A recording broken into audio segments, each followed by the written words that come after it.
Last winter, my friend Colin and I decided to spend a week in a cabin deep in the forests of Alaska. It seemed like a perfect escape from the monotony of our small-town lives. The cabin was a 2-hour drive from my house, tucked away from civilization. Colin had found it online, advertised as a secluded spot with breathtaking views and a wood-burning stove to keep us warm. The idea of snow-covered trees and peaceful nights by the fire sounded like a dream. We packed our things, loaded up my truck, and set off in the early afternoon. The drive was uneventful at first. The road grew narrower as we got closer to the cabin, and soon it was just a trail cutting through the endless forest. By the time we arrived, the sun was already dipping below the horizon, casting long shadows across the snow. The cabin was small but cozy, with a single bedroom, a tiny kitchen, and a fireplace that looked like it had seen better days. Surrounding it was nothing but towering trees and silence. After unpacking, we decided to stretch our legs and explore the area before it got too dark. The forest was eerily quiet, the kind of quiet that feels heavy, like the trees are listening. Our boots crunched through the snow as we followed a narrow path winding between the pines.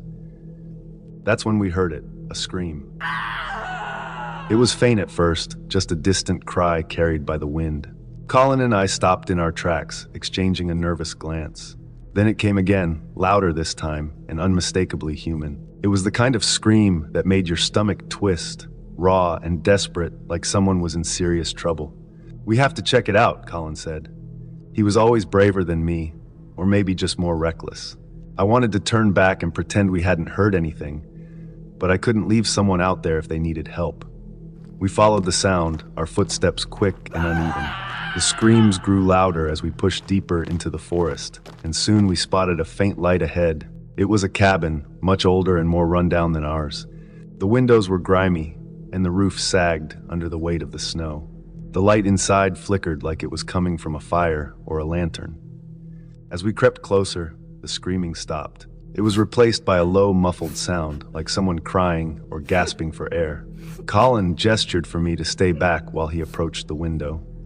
He wiped a small patch of frost off the glass and peered inside. I'll never forget the look on his face when he turned back to me, wide-eyed and pale as the snow around us.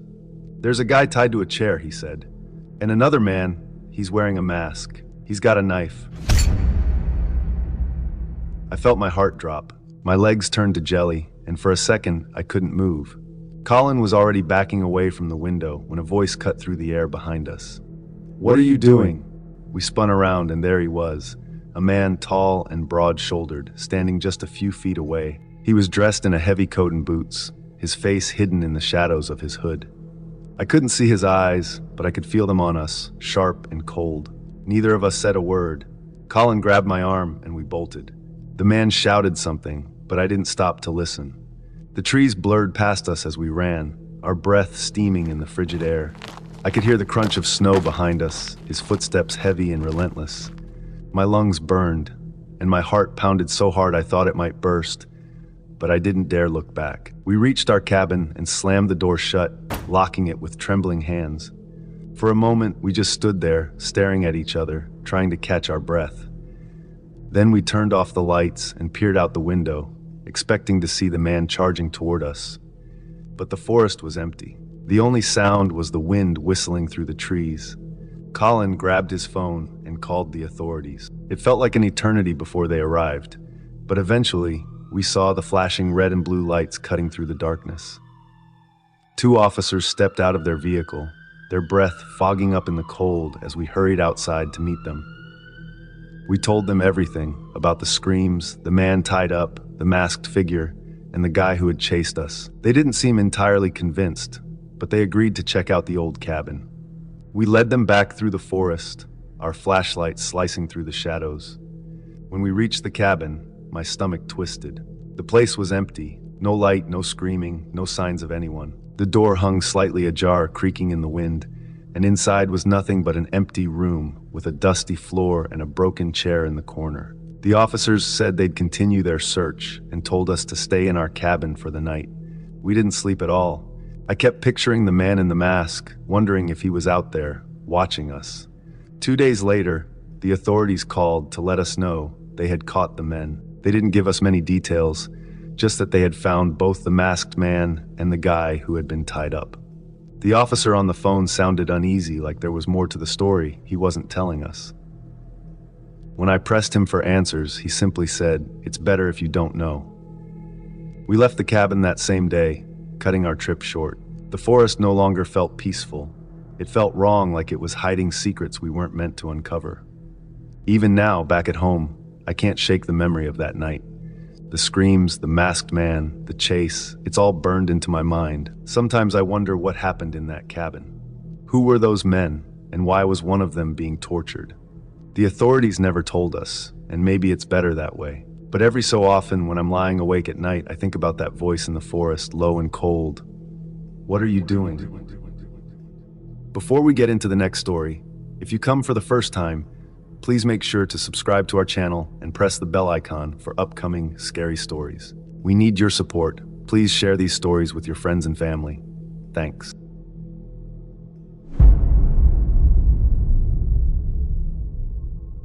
It was January 2019, and I lived in a quiet neighborhood in California. That winter was freezing, and the news had been warning us about a rare heavy snowstorm heading our way. It was strange seeing snow here.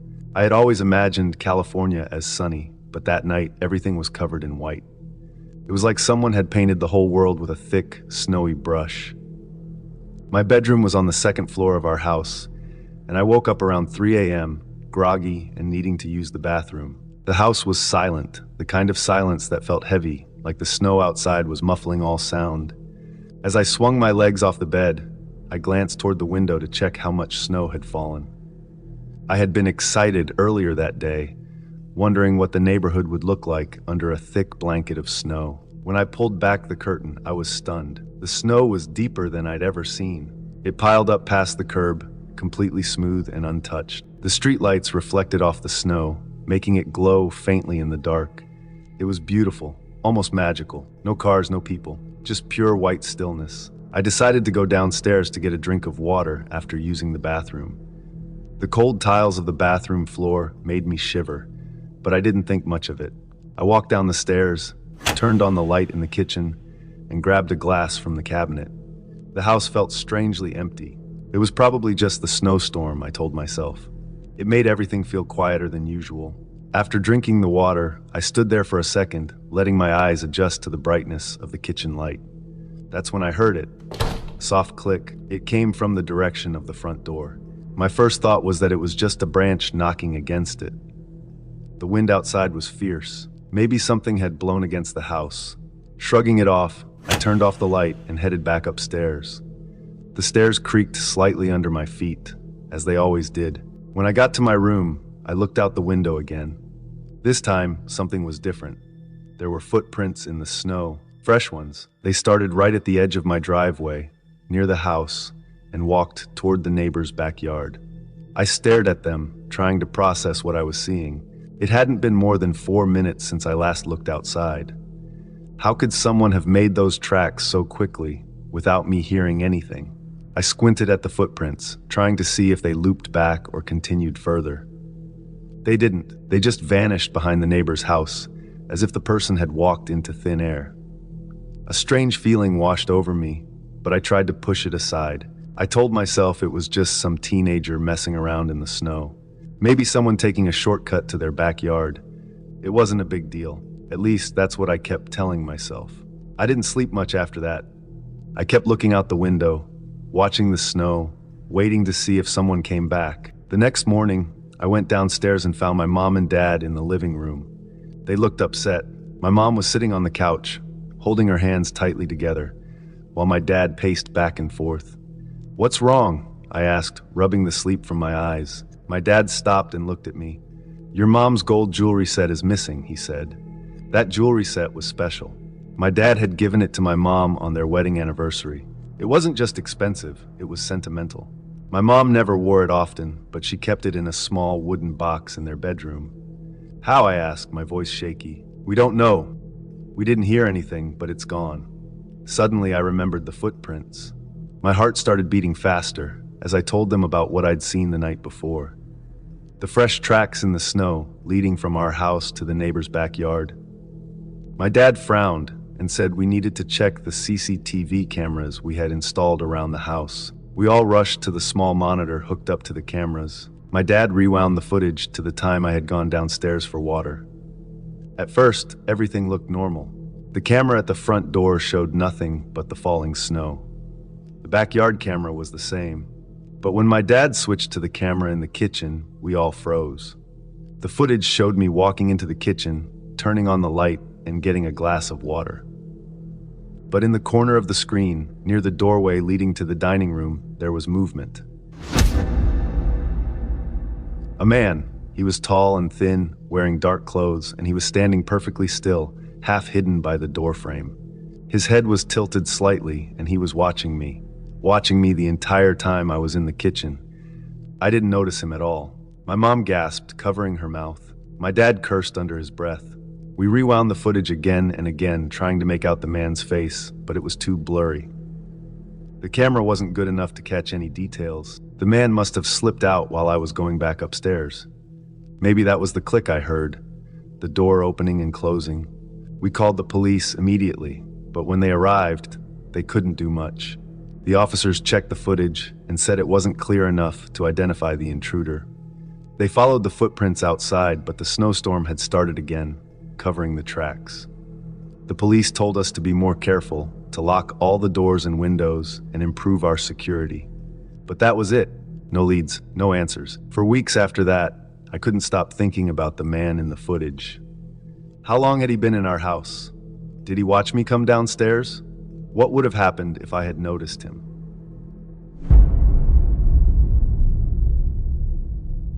It was December in Minnesota, and the world outside my window was covered in snow, about a foot thick. Everything felt so quiet, like the snow had muffled the entire neighborhood. My parents were out at a bar that night, and my brother was over at a friend's house. I had the house to myself, which didn't bother me much. I liked the peace. I was in the living room, curled up on the couch with a blanket, watching some show on TV. The glow from the screen lit up the room, while the rest of the house stayed dark. I remember the clock on the wall ticking steadily, marking the passing time. I had just finished a bag of chips when I heard it, a faint knocking sound. It came from the basement. At first I thought maybe it was just the old pipes. Our house was old, and it had its fair share of strange noises, especially in the winter. But this didn't quite sound like the usual creaks or groans. It was deliberate, soft, but steady. Curiosity got the better of me, so I stood up, wrapping the blanket around my shoulders like a cape, and made my way toward the basement door. The floor felt cold under my socks, and the air seemed to get heavier as I reached for the handle.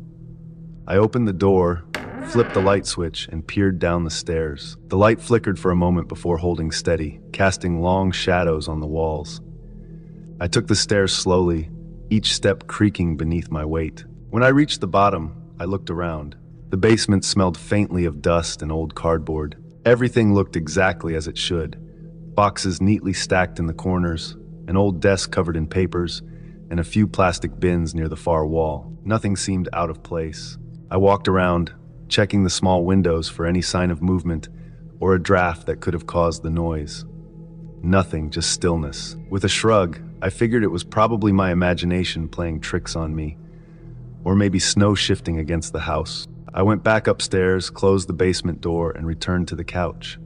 5 minutes later, just as I was starting to relax, I heard it, a loud crash from the basement, followed by what sounded like a door slamming open.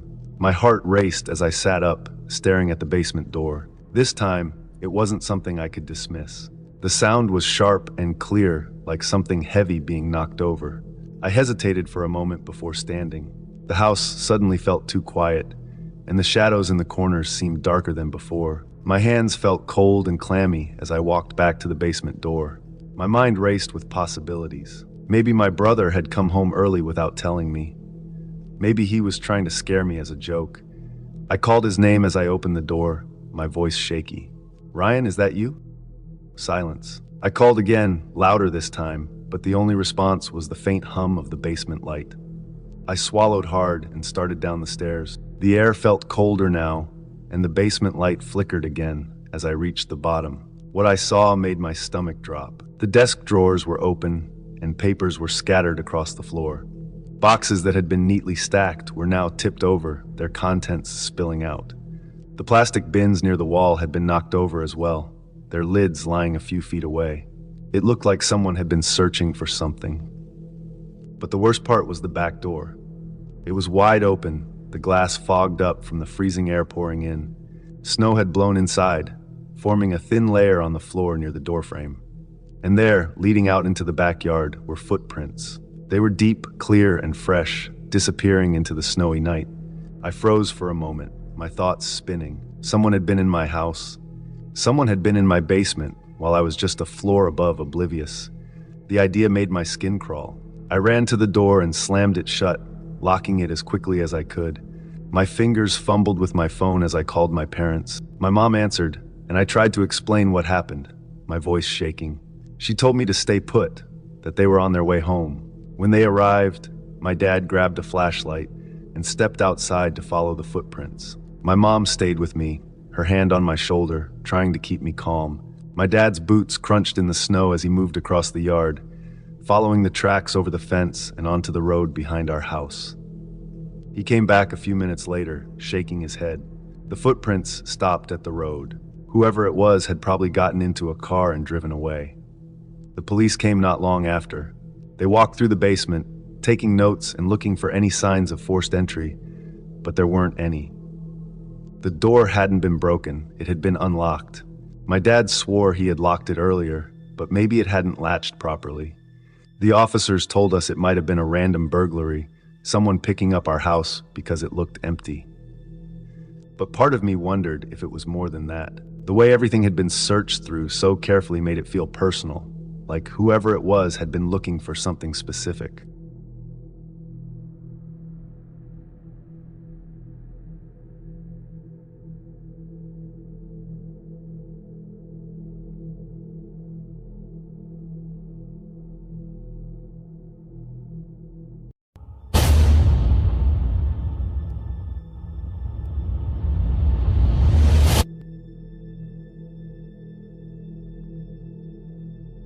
I used to work night shifts in a call center in Hyderabad.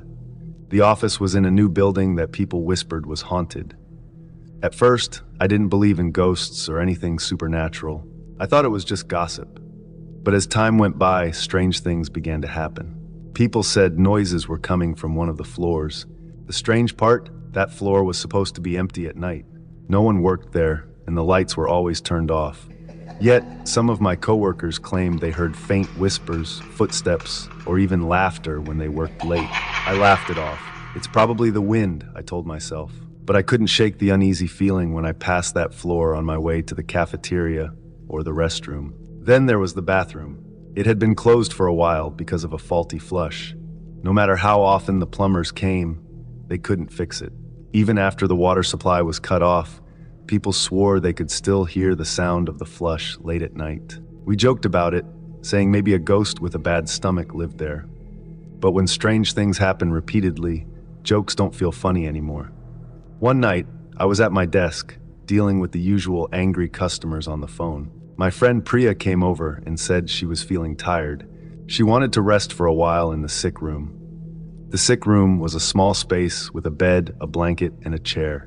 It was meant for employees who didn't feel well and needed to lie down. She left her phone on the desk by mistake, and after about 15 minutes, I noticed it. I thought it would be nice to take it to her. Also, I could use an excuse to stretch my legs and get away from work for a bit.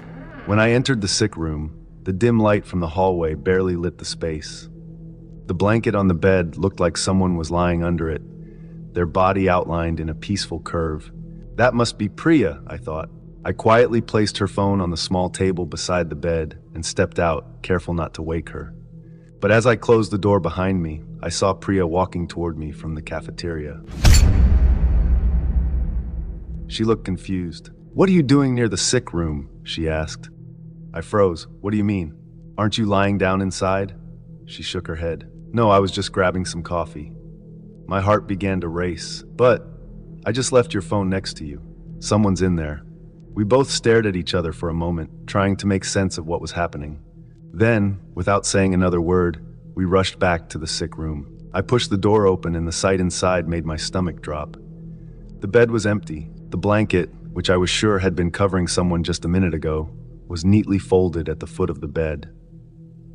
The air in the room felt strangely cold, even though the AC wasn't on. I reached for the phone I had left. It was still there, sitting on the table like nothing had happened.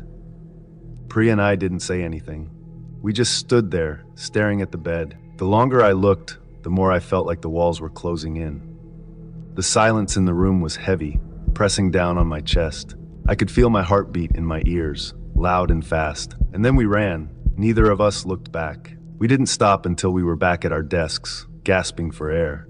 We tried to laugh it off, telling ourselves that maybe I had imagined the shape under the blanket. But we both knew it wasn't just my imagination. Something, or someone, had been in that room. That night I couldn't focus on my work. Every sound in the office felt louder, sharper, and more menacing. Even the hum of the air conditioning made my skin crawl. Priya stayed close to me for the rest of the shift, and neither of us dared to go near the sick room again. Over the next few weeks, I noticed more and more coworkers talking about strange experiences in the building. One person said they heard footsteps following them down the empty hallway. Another said they saw a shadow move across the floor, even though there was no one else around. As for me, I started avoiding certain parts of the office altogether. I made sure I was never the last person to leave my desk or the cafeteria. And I never stepped into the sick room again. One night, about a month after the incident, I heard the sound of the flush coming from the closed bathroom. I was walking past it on my way to the break room. The noise stopped me in my tracks. For a second, I thought about going in, just to prove to myself that there was nothing to be afraid of. But I couldn't do it. The fear was too strong. I turned around and walked back to my desk, my hands trembling. That was the night I decided to quit. I didn't tell anyone the real reason. I just said the night shifts were too tiring. But the truth was, I couldn't stay in that building anymore. Whatever was haunting, it wasn't something I could ignore or laugh off.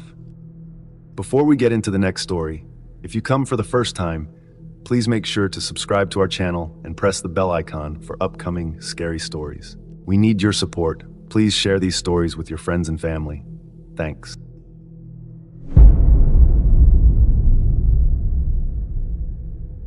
In my late teens, I worked part-time doing maintenance at a cemetery. Most of my tasks were simple: mowing the grass, fixing fences, and keeping the place tidy. It was peaceful work, and I didn't mind being alone. The cemetery wasn't far from my house, and I knew every corner of it. But one night, something happened that I'll never forget. It was late summer, and the weather had been unpredictable all day. The sky was overcast, and the air felt heavy. I was finishing my last task, a fence repair near the back of the cemetery. By the time I packed up my tools, the sun had dipped below the horizon, leaving only a faint glow in the sky. I wasn't scared of the dark, but I couldn't shake the feeling that I needed to hurry. As I walked back toward the small maintenance shed near the front gate, a storm rolled in. It started with distant thunder, low and rumbling, followed by flashes of lightning that lit up the sky. The wind picked up, carrying the scent of rain. Within minutes, the downpour began. Fat raindrops fell so fast that they soaked through my clothes in seconds. I wasn't prepared for it, and there was no time to run back home. The nearest shelter was a bus stop just outside the cemetery gate. It wasn't much, just a small covered bench, but it was better than standing in the rain. The fastest way to get there was to cut straight through the cemetery. I'd walked that path 100 times before, even in the dark, but tonight, the storm made everything feel different. The lightning flashed in quick bursts, illuminating the rows of headstones and casting eerie shadows across the ground. Between the flashes, the world seemed to vanish into complete darkness. The rain was so heavy that it blurred my vision, and every step felt like I was walking through a river. My boots squelched in the mud as water pooled around the graves. I tried to keep my focus on the bus stop in the distance, but the storm distorted everything. Shapes that should have been familiar looked strange. Trees swayed violently in the wind, their branches clawing at the sky. The thunder was so loud it drowned out the sound of my footsteps. I told myself to keep moving, but something about the night felt wrong, like I wasn't alone. Then it happened. I stepped forward, expecting solid ground beneath me, but instead I fell. My foot hit the air, and I went tumbling down. It happened so quickly that I didn't have time to react. One moment, I was running through the cemetery, and the next I was lying in a pool of freezing water. It took me a second to realize what had happened. I had fallen into an open grave. The grave must have been dug earlier that day, and the rain had filled it with water and mud. The walls were steep and slick, offering nothing to hold on to. I scrambled to stand up, but my hands and feet slipped on the wet earth. The muddy water clung to my clothes, making it harder to move. I could feel my heart pounding as I tried to climb out. Lightning lit up the sky again, and for a moment, I saw the world outside the grave. The headstones looked twisted and unfamiliar in the storm's light. Shadows danced across the ground, and in the corner of my eye, I thought I saw something move. I froze, holding my breath, but when the lightning stopped, everything went dark again. The next few minutes felt like hours. Every time I tried to climb out, the mud gave way beneath me. The rain kept pouring, and I could hear water rushing around me. My mind began to play tricks. In the darkness, I imagined hands reaching for me, or faces staring down from the edge of the grave. The storm's noise made it hard to tell what was real. Finally, I found a small foothold in the mud. With all the strength I had, I pulled myself up, inch by inch, until I was able to grab onto the edge. My arms burned as I hoisted myself out of the grave and rolled onto the wet grass. I lay there for a moment, catching my breath, rain pounding against my face. When I stood up, I felt like a different person. My clothes were soaked and covered in mud, and I shivered as the wind cut through me. The cemetery looked even stranger now, with pools of water reflecting the flashes of lightning. I didn't waste any time.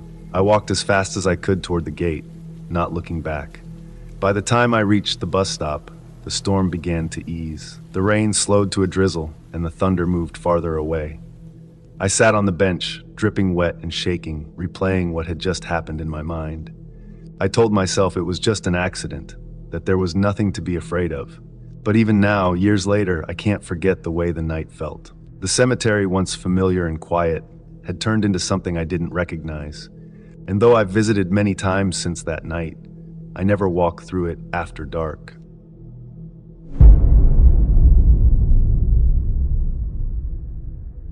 Ten years ago, I worked as a security guard to pay off my education. It wasn't the most exciting job in the world, nor the most sexy one. I got bored a lot.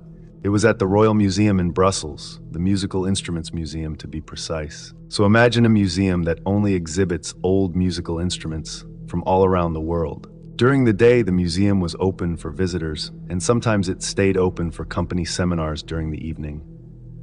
I was some sort of all-around guard, so I could fill the position I wanted around the day. During one particular seminar, I got control room duty with one of my colleagues.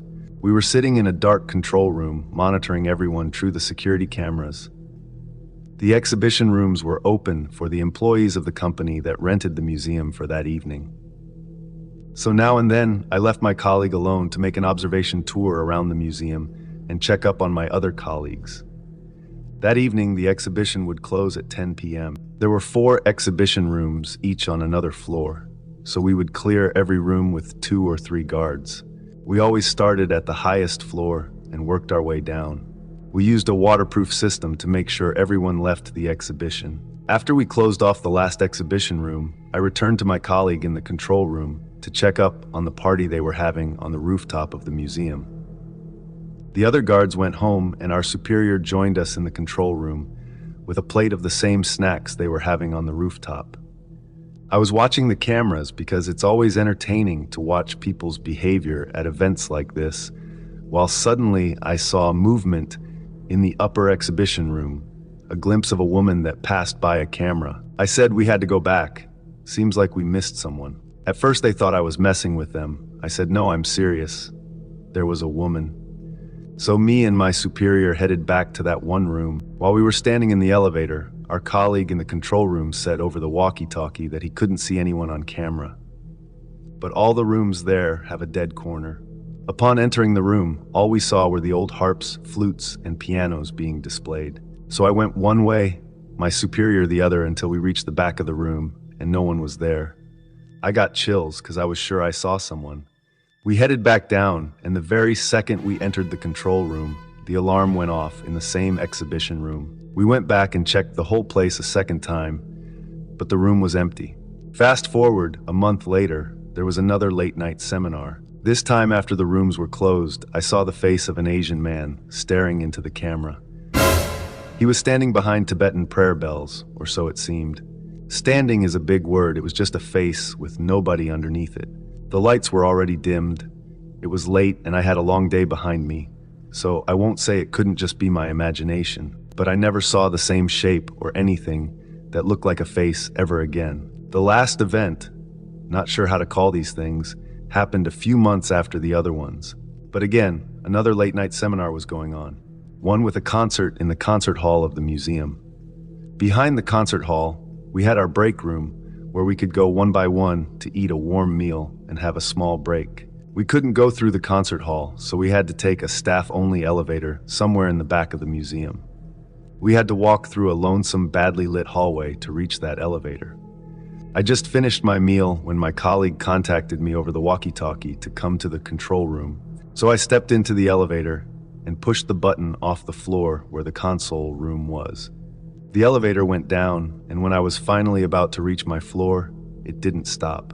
Instead, it descended to the basement. I was a bit scared at that point because I knew no one was there at that time of day, and that place was a labyrinth. The elevator stopped and the doors opened. I quickly pushed the button of the elevator to go up again, but the door wouldn't close. For a few moments, I was staring into the blackest darkness I ever saw. I kept ramming the button, but it didn't close. My walkie-talkie made some noise, and finally, the doors closed. The basement scene in the horror movie Annabelle gave me chills the first time I saw it, because it was so similar, except for the baby carriage and the demon. So I got out on the floor I was heading to, but first I had to walk through a little dark movie theater before I could reach the hallway. At first, I didn't want to go through it, but the door of the elevator closed behind me and it descended back to the basement. I took a deep breath and ran through the dark theater as fast as my legs could carry me through the badly lit hallway.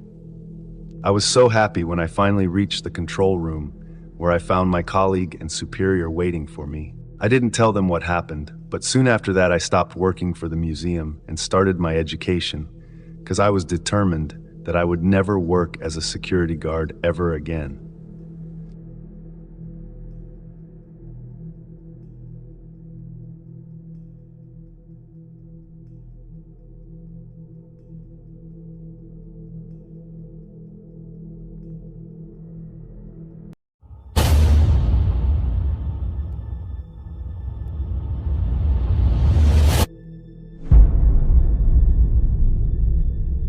This was the story of how I almost died as a young kid home alone, and possibly the most intense night of my life, with way too much going on. We're a family of 5. I was 10 at the time, my older brother was 14, and my little sister was 5.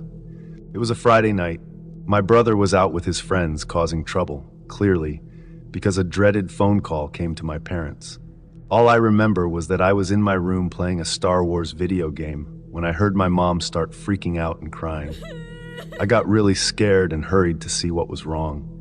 My mom was on the phone with a hospital, calling to inform my parents that my brother had gotten hit by a car. Obviously, we were all shaken and really scared. My brother's leg was broken, but I don't know what else was said on the phone. All I know is that my parents hurried to get their coats on, grabbed my little sister from her room, and asked me if I was okay to stay home alone. I said yes, and they hurried out to the car and left. I was of course really worried for my brother, but I really didn't want to go to the hospital and see him in any kind of bad condition. I don't think my parents wanted me or my sister to either, but they didn't want to leave my 5-year-old sister home without them. It's worth mentioning that my brother recovered just fine, as his injury is no longer relevant to the story, other than it being the reason why I was left home alone on a Friday night. Before my dad left, he was trying to calm down my mom, telling her that my brother was going to be okay. Seeing my dad like that made me feel better. I had a feeling my mom was just being overdramatic, like any mom would be. I continued playing the Star Wars game for a couple more hours when I heard the front door open. I had my bedroom door closed by this point. It was easily past midnight and my bedtime, so I turned off the TV and PlayStation and crawled into my bed with my Game Boy. I tried listening to hear my parents' voices, maybe hear if my brother was with them, or just hear what they were saying, but I didn't hear anything. After a few minutes of not hearing them even come up the stairs, I had a feeling something was wrong. I walked to my door and opened it quietly, then proceeded to walk over to the ledge and banister, which overlooked my living room. The lights were off, but there were 3 tall people standing in my living room. They weren't my family.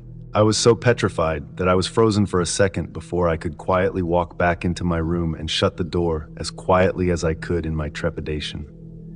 But it wasn't quite enough, and I knew they had to have heard the door click shut, even if just slightly. I hurried to my closet door, opened it quietly, stepped inside, then shut the door. I had myself sitting behind a bunch of boxes and bags of clothes that were stuffed in my closet. I was actually pretty covered from view. There was a short period that felt like forever as I anticipated my bedroom door opening. And it did. At that moment, I knew I was going to die. I heard footsteps walk into the room. I couldn't tell how many people it was, maybe 1 or 2. I heard the footsteps move to my bed, and I heard my covers being played with. Then silence. Then more footsteps, this time toward the closet door. Then silence for a few seconds, which felt like grains of sand slowly dropping into an hourglass. Then the closet door opened. By this point, my heart was in my throat. All I did was sit there quietly and hold my breath. The door remained open for a long time, but I didn't look up. I didn't move. It had to be a good 20 seconds of silence before the door closed again. Footsteps walked away from the door, and then out of the room. I finally looked up and realized that, from where I was huddled down behind the sacks and boxes, perhaps I was visible to that individual. It wasn't until probably an hour later that I heard my parents return. I ran downstairs to them. The front door was left ajar by the people who broke in, and they had stolen several valuables from our house. It was a night that just went from bad to worse for our family. My parents were in such a rush when they left for the hospital that they apparently didn't even lock the door. I was lucky to have not been killed or kidnapped. I look back now and wonder if the person who opened the closet and just stood there for 20 seconds saw me hiding in there. Maybe he was just a guy who came to rob a house, not to kidnap or hurt a child. Or maybe he just didn't see me, and I narrowly escaped death or injury.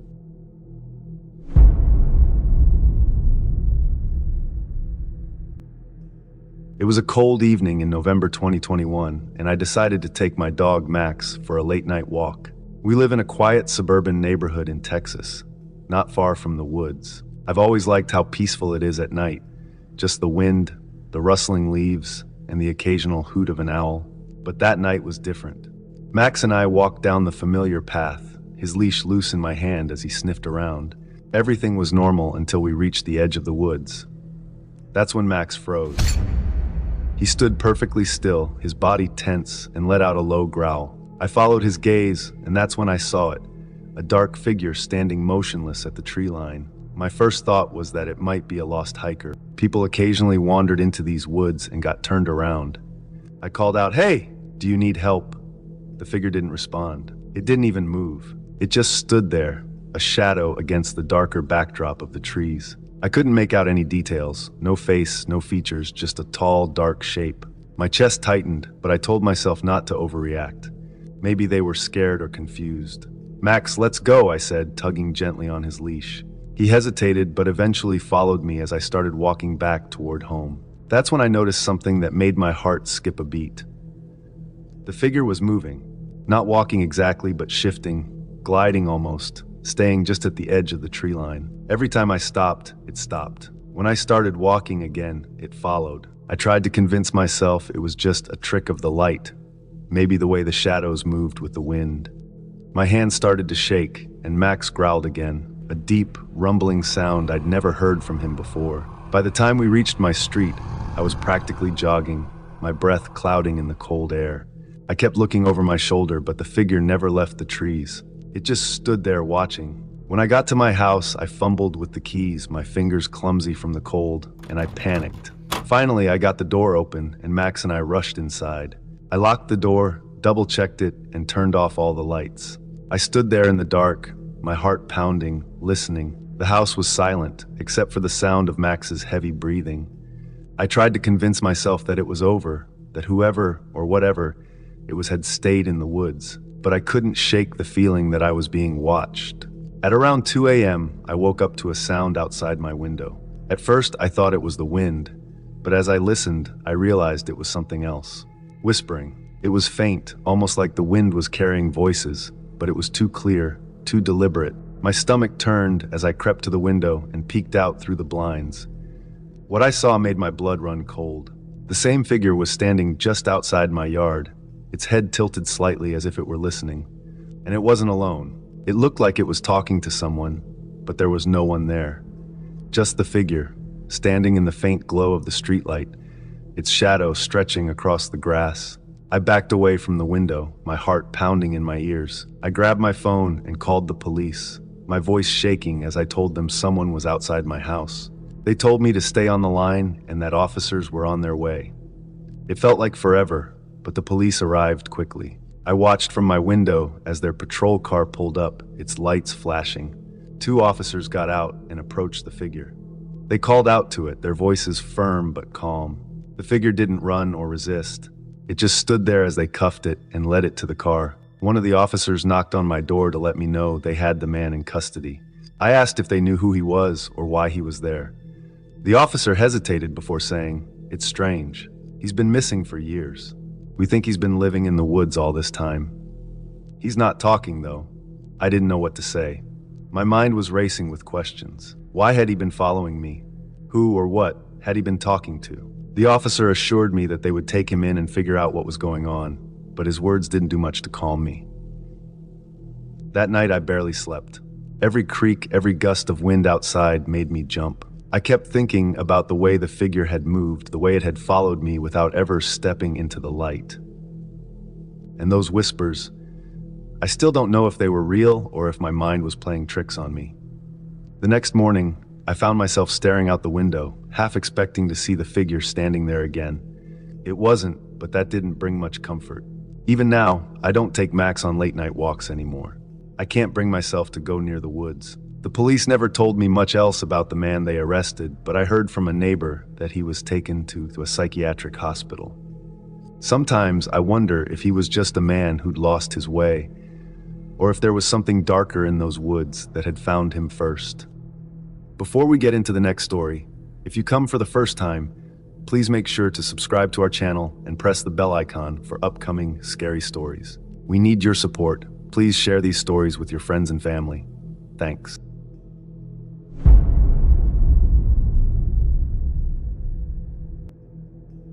In 2023, I lived in a tough part of New York City. The streets were noisy during the day, but unsettlingly quiet at night. I worked the late shift at a small office downtown, finishing around 11 p.m. most nights. It wasn't the safest routine, but it paid my rent. One cold November evening, I was heading to work. The underground parking lot where I kept my car was dimly lit and nearly empty, as usual. I parked near the entrance and grabbed my bag, ready to start my shift. As I walked toward the elevator, something caught my eye. A man stood near a car a few rows away. At first, I thought he might be unlocking his car, but his movements seemed strange, slow and deliberate, like he was trying to pry the door open. I paused for a moment, unsure if I should say something or keep walking. Before I could decide, the man looked up and saw me. His face was shadowed under the dim light, but I could feel his gaze. He didn't move at first, just stood there staring. Then, without a word, he turned and walked toward the exit. His steps were quick, but steady, like he didn't want to draw attention. I felt a storm of unease, but told myself to focus on work. The rest of my shift was uneventful. I typed reports, answered emails, and tried to forget about the man in the parking lot. By the time I finished, I was ready to head home and get some rest. When I returned to the parking lot, it was even quieter than before. My footsteps echoed as I approached my car.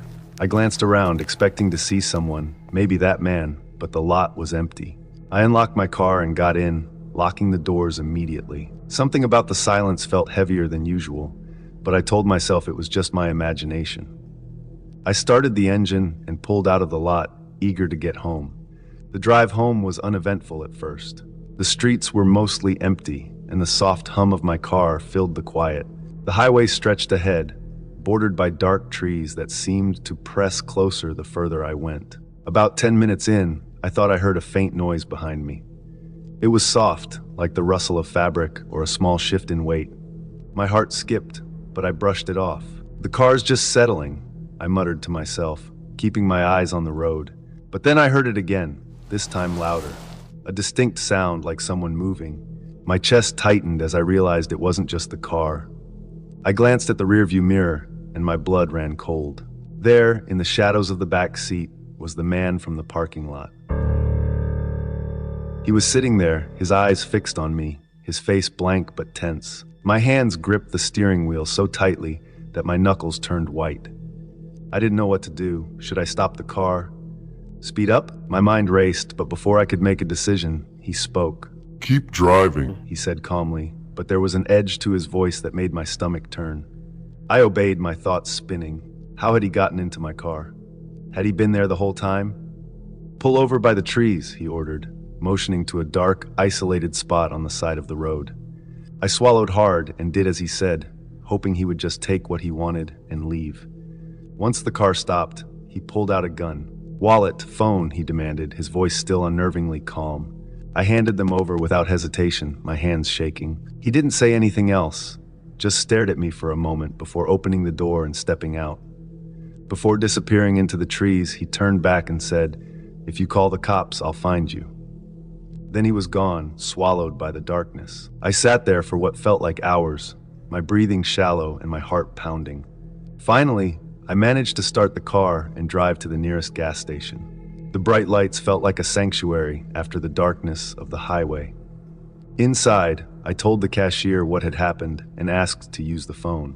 He handed it over without a word, his eyes wide with concern. The police arrived quickly, and I recounted everything. The man in the parking lot, how he must have hidden in my car, the robbery. They searched the area near the trees, but found no sign of him. "You're lucky he didn't hurt you," one officer said, his tone serious. I nodded, still shaken. The drive home that night was one of the longest of my life. Every shadow on the road seemed to move, and every sound made me jump. When I finally got home, I double-checked every lock on my doors and windows, still feeling like he might somehow show up again. For weeks, I couldn't stop thinking about it. I started checking my car thoroughly every time I got in, even in broad daylight. The thought of someone hiding so close without me knowing haunted me. I never saw the man again, but the fear stayed with me. It wasn't just about the robbery. It was about how easily he had slipped into my life, how close he had been without me realizing it. That kind of fear doesn't go away. It lingers, like a shadow in the corner of your mind, reminding you that some dangers are closer than you think.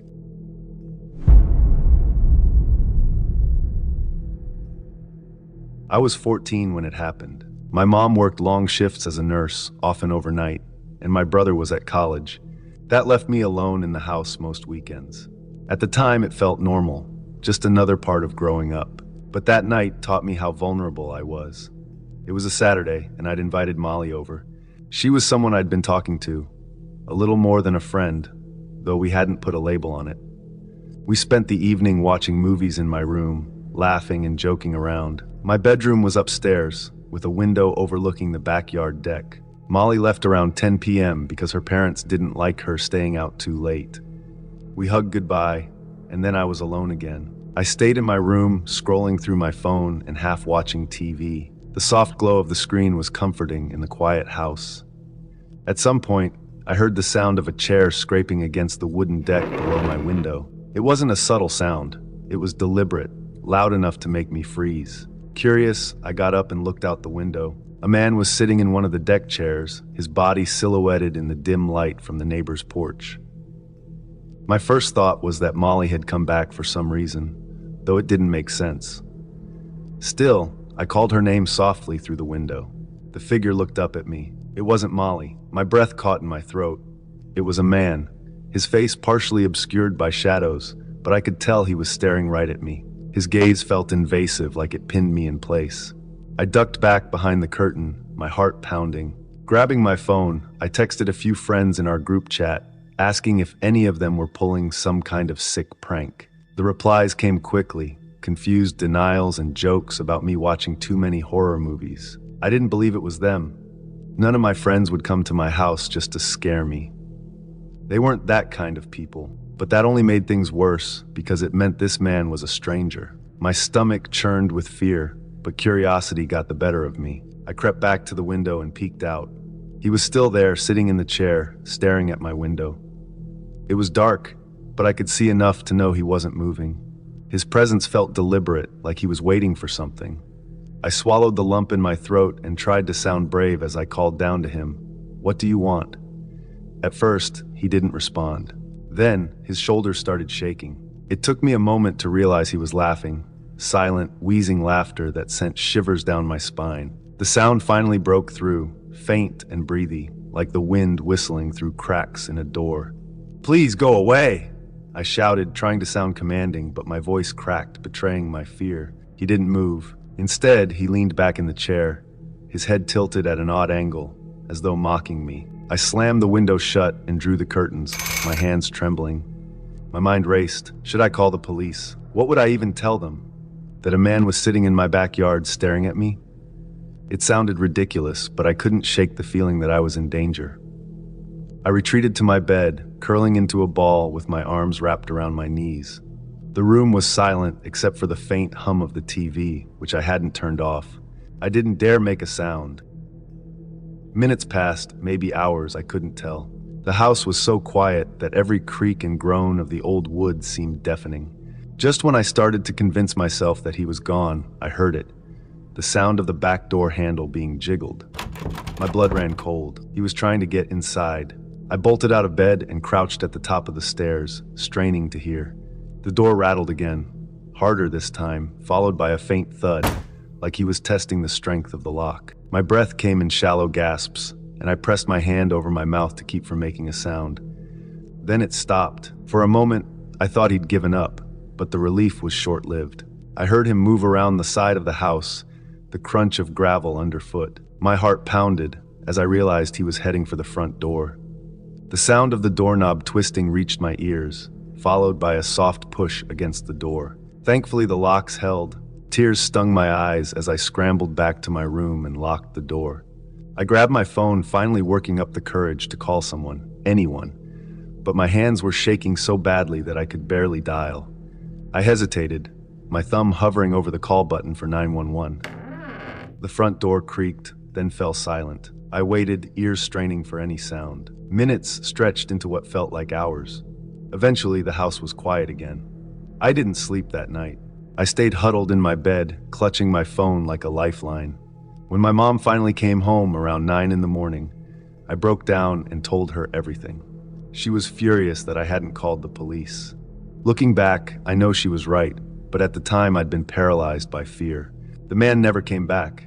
We never found out who he was or what he wanted.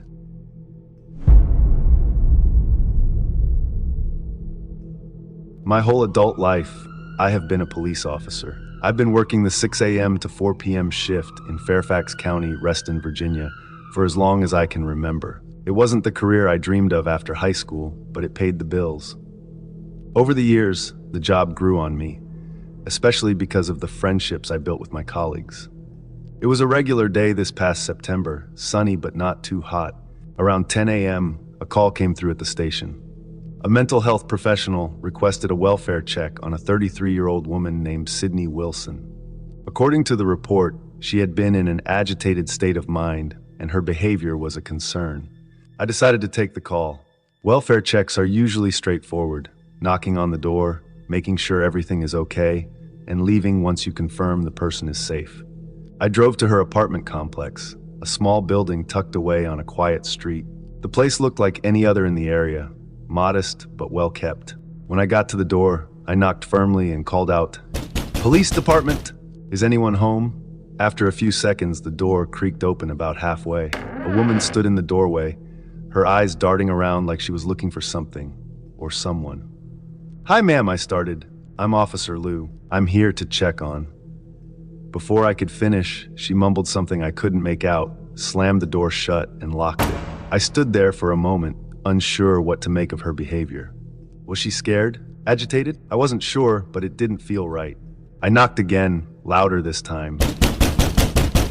But but there was no response. I kept knocking every 20 seconds or so, hoping she'd come back.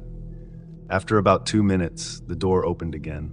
She stepped out slowly, staring at me with an expression I couldn't read. "How are you?" she asked abruptly, her tone oddly cheerful. I barely had time to process the question before she swung a knife at me. The blade slashed across my forehead, and the pain hit me instantly. Stumbling backward, I tried to create some distance between us. My hand went to my head, and I felt warm blood trickling down. She stood there, gripping the knife tightly, mumbling words I couldn't understand. I drew my gun, holding it steady as I shouted, "Drop the knife!" "Back up!" She didn't move away. Instead, she stepped closer, her grip on the knife tightening. I backed up further, trying to keep my voice firm. "Drop the knife! I'm warning you." But my words didn't seem to reach her. She lunged at me again, slashing the knife across my face twice more. The stinging pain blurred my vision for a moment, but my training kicked in. Fearing for my life, I fired 2 shots. Both missed, hitting the wall behind her. She didn't flinch. Instead, she grabbed at me, her movements erratic and frantic. I fired again, 3 more shots this time. All 3 struck her in the upper body. She stumbled back, dropped the knife, and collapsed onto the floor. I immediately called for backup. "Shots fired, suspect down. Requesting medical assistance," I said into my radio, giving my location as clearly as I could. My hands were slick with blood, and I could feel it dripping down my face. Thankfully, it wasn't rapid, which meant the wounds weren't life-threatening. Within minutes, other officers arrived at the scene. Paramedics were close behind. They rushed me to the hospital, while another team tended to Sydney. As I sat in the ambulance, the adrenaline started to wear off, and the reality of what had just happened began to sink in. I had shot someone. I had killed someone. At the hospital, doctors treated my wounds, several stitches for the deep cuts on my face and forehead. They assured me I would recover fully. Still, the emotional weight of the incident was harder to shake. I had never fired my weapon in the line of duty before, let alone taken a life. Later, I learned that Sydney had been pronounced dead at the hospital. The news hit me like a ton of bricks. I replayed the events in my mind over and over, questioning if I could have done something differently. But every time the conclusion was the same: she had left me no choice. It was her or me. For days after the incident, I couldn't sleep well. I'd wake up shaking, haunted by the memory of her lunging at me with the knife. My colleagues were supportive, reminding me that I had acted in self-defense. Even so, it's one thing to know that logically, and another to feel it emotionally.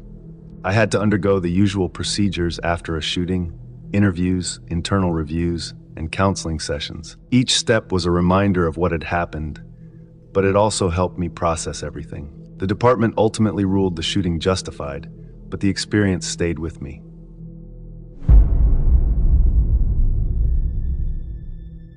I used to work as a caretaker for an old small church in a quiet town. It wasn't a glamorous job, but it had its peaceful moments. The church had been standing for over 100 years, and it looked just like you'd imagine a church in a small town to look. Tall and weathered, with a bell tower that rang at odd times and a cemetery right next to it. I would go there almost every day, cleaning and taking care of things.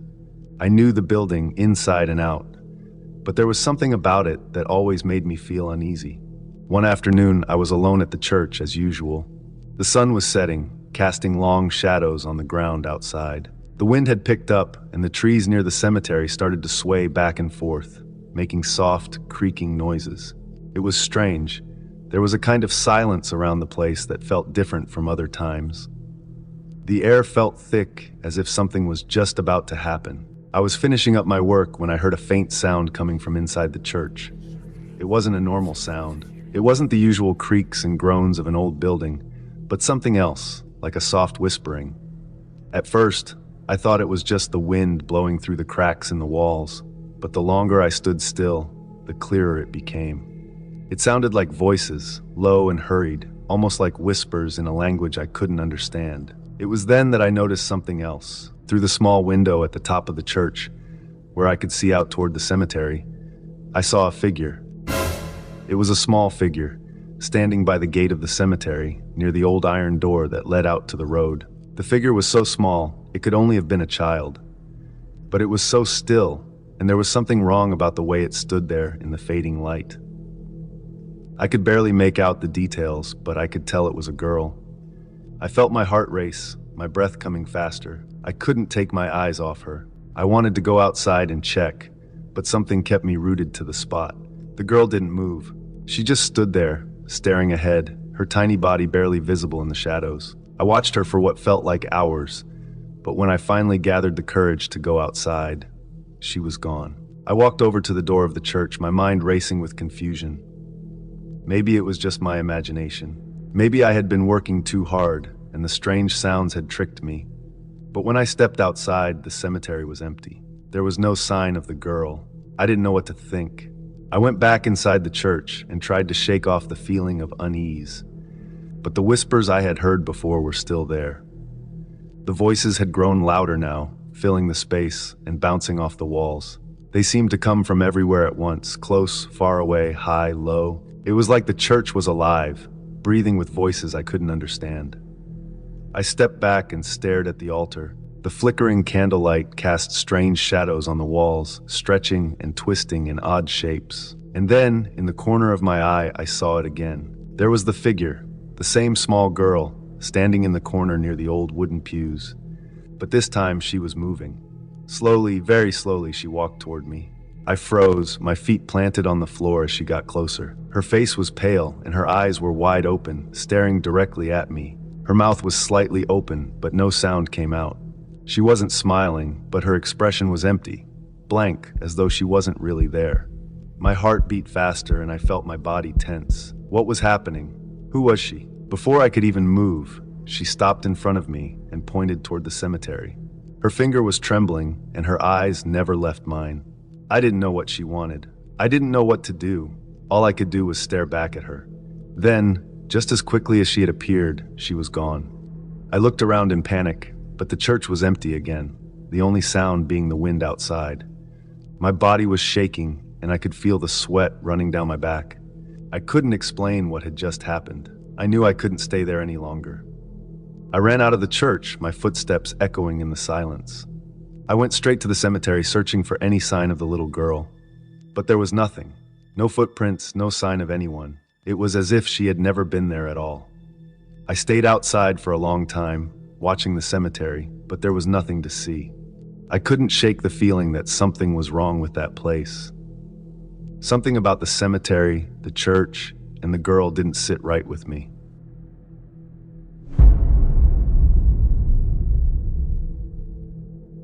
I'm 30 years old, and I share a house with my sister. It's a 2-floor setup, one of those mother-daughter houses with separate kitchens. My sister has the downstairs apartment, and I take the upstairs. She's not home much, though, since she often stays over at her boyfriend's place about 20 miles away.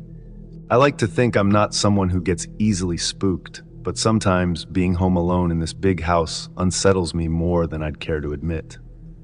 This particular night, I was home alone, lounging on my couch, engrossed in a horror movie. My portion of the house is an open concept space, so the living room, kitchen, and dining area all blend. The couch sits smack in the middle, meaning my back is to a large open room whenever I'm watching TV. The only light came from the TV's eerie glow. It made the shadows in the corners of the room seem alive. Every so often, I'd glance over my shoulder. Just a habit, I told myself. Something about the open space always made me feel like I wasn't entirely alone. But I chalked it up to the movie. It was one of those psychological thrillers that gets under your skin. After the movie ended, I brushed my teeth, turned off all the lights, and went to bed. I fell asleep quickly, but woke up around 1 a.m. to the sound of my sister's voice. At first, I thought I'd dreamed it. The voice wasn't muffled like it would have been if she were outside. It sounded like she was inside the house. It startled me awake. My sister's voice carried a distinct tone. It wasn't just calling out. It sounded frantic, almost angry. Still groggy, I sat up and listened. "Why is she yelling?" I muttered to myself. My first thought was that maybe she and her boyfriend had an argument and she'd come home upset. I shuffled out of bed and into the dark hallway, flipping on the light. As I walked toward the staircase, I heard her again. She was calling my name, louder this time from downstairs. "What is it?" I called back, my voice cutting through the stillness. She didn't answer, but the tone of her yelling unsettled me. It wasn't just urgent, it sounded off. Descending the stairs, I felt around for the light switch in the foyer. I couldn't find it. The darkness seemed thicker down here, and my half-asleep brain wasn't helping. "Where's the damn switch?" I said, fumbling along the wall. Her voice came again. This time it was louder and clearer. "Come here," she yelled. It was coming from her kitchen. My stomach dropped. Something about her tone felt wrong, like it wasn't entirely hers. I found the kitchen light switch and flipped it on. The fluorescent light flickered to life, starting to dim and then brightening. The light illuminated the entire downstairs apartment, the living room, kitchen, and part of her hallway. It was empty. "Hello," I called out, stepping further into the space. The air was unnaturally still, the kind of quiet that presses against your eardrums. My pulse quickened as I walked toward her bedroom. Her door was ajar. I hesitated for a moment, then pushed it open. The room was empty. Her bed was neatly made, her nightstand undisturbed. There was no sign that she'd come home at all. "Jasmine?" I called out again, my voice wavering. Still no answer. As I turned to leave the room, I heard a loud thud. My heart jumped into my throat. The sound came from her room. The same room I had just checked, which was completely empty. I froze, my breath catching. My instincts screamed at me to get out, but curiosity, or stupidity, kept me rooted. Slowly, I stepped back into her room. The light from the hallway spilled in, casting faint shadows on the walls. I scanned the floor, expecting to see something that had fallen over. Nothing was out of place. The bed was undisturbed, the furniture exactly as it had been a moment ago. I backed out of the room, heart pounding, and hurried upstairs to my bedroom. Slamming the door shut, I locked it and grabbed my phone. My hands were trembling as I dialed Jasmine's number. The phone rang, but she didn't pick up. I tried again and again, no answer. I sat on my bed, staring at the locked door, every creak of the house sending my imagination into overdrive. Was I losing my mind? Had I hallucinated all of this? I couldn't shake the vividness of her voice or the unsettling urgency in her tone.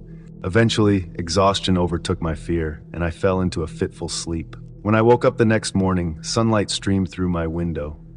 The terror of the night felt distant, like a bad dream, until I checked my phone. Jasmine had texted me, "Why did you call me at 1 a.m.? Is everything okay?" My stomach twisted. I quickly replied, "Were you home last night? I thought I heard you downstairs." Her response came almost immediately. "No, I stayed at Matt's." I went downstairs to her apartment in the daylight, determined to make sense of what had happened. Her room was exactly as I'd left it, undisturbed. The kitchen and living room showed no signs of anyone having been there. But as I turned to leave, something caught my eye. On the floor near her bedroom door was a faint scuff mark. It hadn't been there the night before. And then I noticed something else. The air downstairs carried a faint, acrid smell, something metallic like rust or blood. I bolted upstairs, locked myself in my room, and spent the rest of the day convincing myself that I had imagined everything.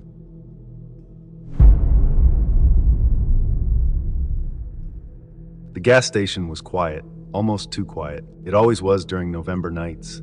The cold seeped in through every crack and crevice, no matter how high we turned the heat. Outside, frost covered the pumps like a thin layer of silver paint. My breath came out in thick puffs, even indoors. The heater groaned in the back office, struggling against the freezing air. I had taken the night shift because I needed the money. No one else wanted it, and the pay was a little better. But honestly, sometimes I wondered if it was worth it.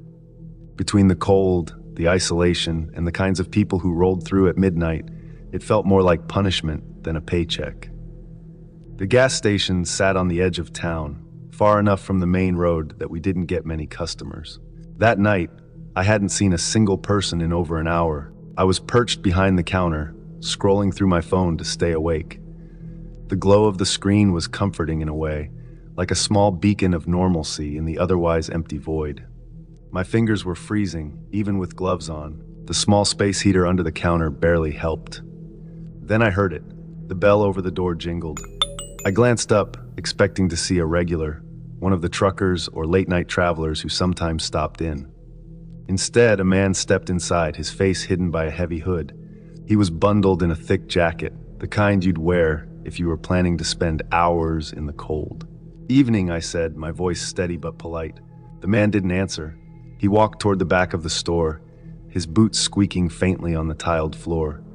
Something about him felt off.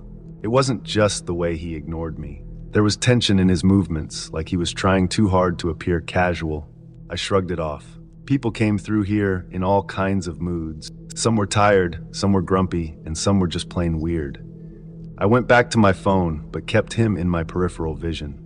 He lingered by the snacks, picking up a bag of chips and putting it back, then doing the same with a candy bar. Minutes passed. He hadn't come to the counter. I tried to focus on something else, tapping at my phone screen as if scrolling through apps could drown out the strange vibe in the room. That's when the door jingled again. 2 more men walked in, both dressed like the first, hoods up, face shadowed. They didn't say a word. One went to the drink cooler, the other loitered by the magazines. My heart rate picked up. 3 men all dressed alike, all acting weird. Maybe it was nothing, I told myself. Maybe they were just traveling together. Still, I couldn't shake the feeling that something wasn't right. The first man finally came to the counter, placing a pack of gum down in front of me. I forced a smile and rang it up. "That'll be 99 cents, I said. He didn't move to pay. Instead, he stared at me, his hands resting flat on the counter. His hood cast shadows over his face, but I could see his eyes. They were cold and calculating. Behind him, the other 2 men had stopped pretending to browse. They stood by the door, blocking it. My stomach dropped. "Look, man," the first guy said, his voice low and deliberate. "Let's make this simple. Open the register." I froze, my brain stuttered, trying to process his words. "Open it," he repeated, sharper this time. I nodded, my hands trembling as I punched in the code to unlock the register. The drawer slid open with a mechanical clink, revealing a pathetic amount of cash. Maybe $70 total. The man reached over and grabbed the bills, stuffing them into his pocket. "Now the safe." I hesitated. I don't have the code for the safe. Only the manager does. He leaned closer, his breath visible in the cold air between us. "Don't lie to me." "I'm not lying," I stammered. "It's true. The safe's on a timer. I can't open it even if I wanted to." His eyes narrowed, and for a moment, I thought he was going to reach across the counter and grab me. Behind him, one of the other men muttered something. The first guy straightened up, scowling. "Fine," he said, "but if you call the cops, we'll know." They turned and left, the door jingling mockingly behind them. I stood there, staring at the empty doorway, my heart pounding so hard it hurt. The room felt colder than ever. For a long time, I didn't move. My brain kept replaying the scene over and over, like it couldn't let go of the fact that it had happened. Eventually, I forced myself to lock the door and call the police. My hands shook so badly that I almost dropped the phone. The cops arrived about 20 minutes later, long after the men were gone. I gave my statement, describing them as best as I could. But honestly, I doubted they'd be caught. They hadn't left behind any evidence, and the security cameras were old and blurry. When the officers left, the gas station felt emptier than ever. The silence was oppressive, pressing down on me like a weight. I finished my shift somehow, though I don't remember much of it. My mind was stuck on the men's faces, or what little I'd seen of them. The way their eyes had been so emotionless, like they weren't even human. The manager didn't blame me for what happened. He said I'd done the right thing, that my safety was more important than the money. But his words didn't make me feel any better.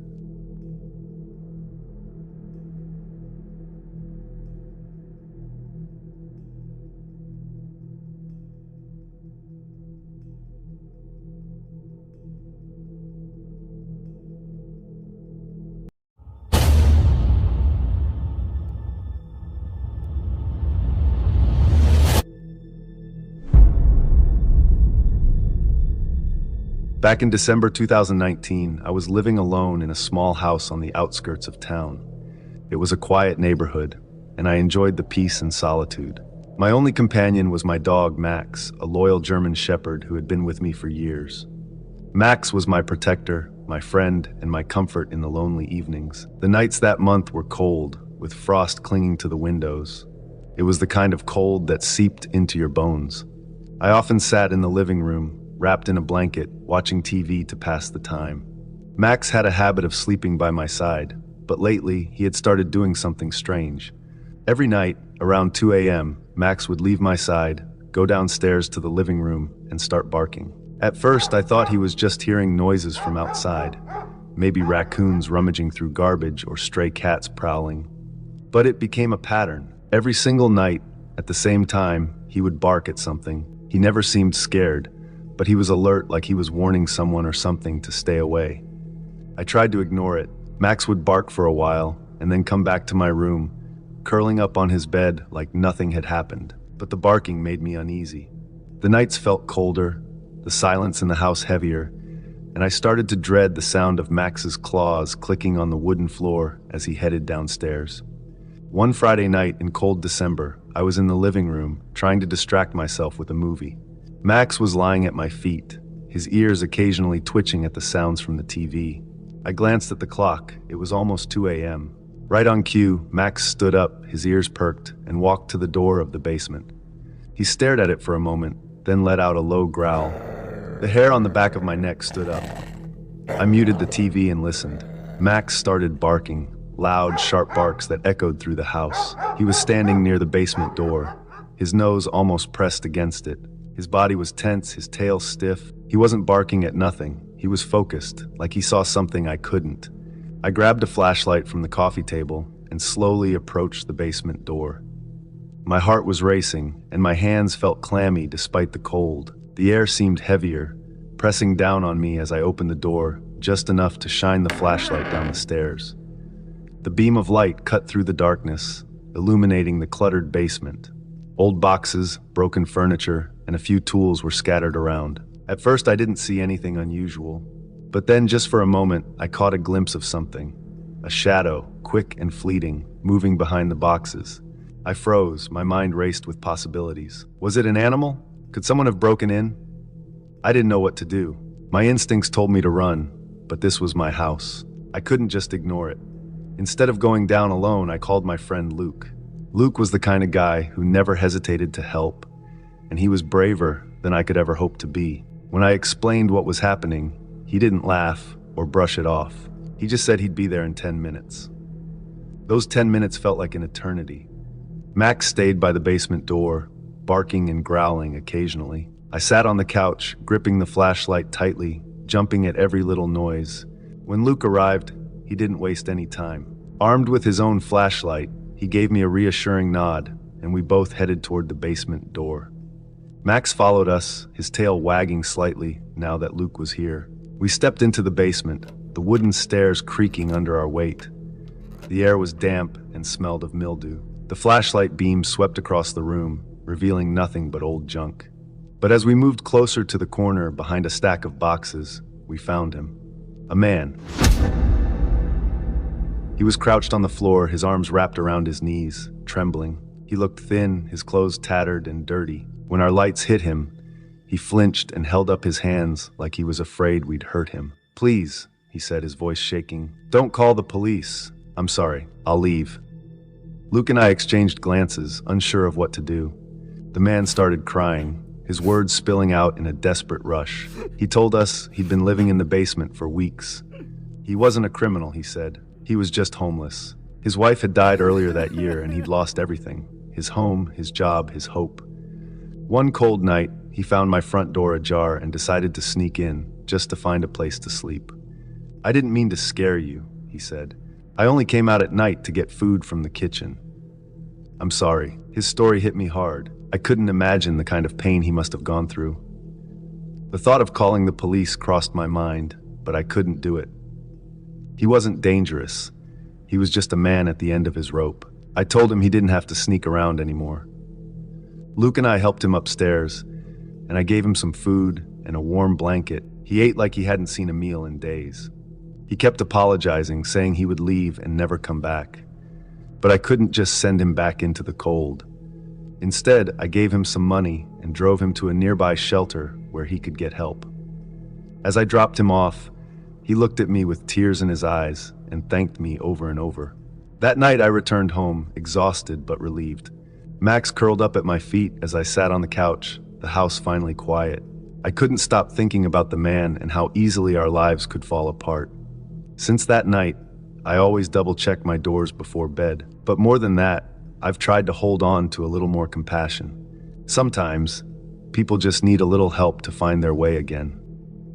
Before we get into the next story, if you come for the first time, please make sure to subscribe to our channel and press the bell icon for upcoming scary stories.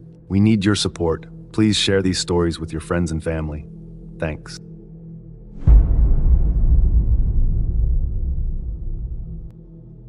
When I was young, I wanted to prove that I could live on my own. My parents thought I wasn't ready, but I wanted to show them I could handle it. I rented a small apartment through Airbnb. It was newer, clean, and in a good area. At first, everything seemed perfect. I unpacked, set up my things, and began adjusting to living alone. But soon, strange things started happening. I had a toddler, my little son Adam. He loved playing with his toys and talking a lot, even though most of his words didn't make sense yet. One day, I heard him laughing and talking in his room. I peeked in, expecting to see him playing with his stuffed animals. Instead, he was sitting on the floor, staring at a blank spot in the corner. His words weren't clear, but it sounded like he was having a full conversation. I asked him, "Who are you talking to?" He just pointed to the corner and said, "My dog, Kittle." I didn't think much of it at first. Kids have wild imaginations, right? But the next day, he started yelling in the same corner. His face was red with anger, as if he was arguing with someone I couldn't see. I couldn't get him to calm down. He kept pointing at the corner, shouting, "Bad! Go away!" That night I woke up feeling strange. My chest felt heavy, like something was pressing down on me. I couldn't move, couldn't scream. It felt like a nightmare, but it was too real. When I finally snapped out of it, I looked down at my arms and saw red marks, scratches running along my skin. The next few nights were worse. I would wake up gasping, with more scratches and bruises appearing out of nowhere. I couldn't explain it. During the day, I worked a night shift with my mom in a government building. One night, something happened that I'll never forget. The building had security cameras set up in the parking lot, and employees could watch the footage. While waiting for my shift to start, I glanced at the monitors and froze. There, on the screen, was a large black shape near my car. It wasn't a person. It wasn't an animal, not really. It looked vaguely like a dog, but had no clear features. Just a dark, blurry outline. It stayed low to the ground, almost slinking as it moved. I watched it for a while, trying to convince myself it was just a shadow or a trick of the cameras. But then it crept closer to my car, circling it, as if it was waiting for me. I didn't tell anyone. I wanted to handle things myself, to prove I wasn't scared. The next night, it happened again. I saw the black figure on the cameras, doing the same thing, stalking around my car. It didn't seem to notice the other cars, only mine. When I went home that night, things felt different. The apartment was quiet, too quiet. For the first time in weeks, I didn't wake up with scratches. It seemed like the figure had stayed behind at work. But I was wrong. My mom lived out in the countryside with my grandparents. Their house was about a quarter of a mile down the road from hers, and there was a shortcut through the woods that connected them. If you walked through the woods, it was about half a mile. The path was narrow and overgrown, and you couldn't take a car. It was only for walking. One evening, I decided to visit my mom. The sun was setting as I entered the woods. The air was cool, and the trees cast long shadows over the trail. It felt peaceful at first, but halfway through, I started to feel like I wasn't alone. At first, I thought it was just my imagination. The woods can play tricks on you. The sounds of rustling leaves and snapping twigs seemed louder than usual. Then I heard it, a low growl. It wasn't a normal growl. It was deep, rumbling, and full of anger. My heart started pounding as I turned to look behind me. There it was, the black figure from the parking lot. It stood at the edge of the trail, half hidden in the shadows. It didn't have eyes or a face, but I could feel it staring at me. Its body seemed to ripple like smoke, shifting and moving, even though it stayed in one place. I turned and started walking faster, but the growling grew louder. I could hear its heavy footsteps crunching the leaves behind me. It was following me. I didn't run.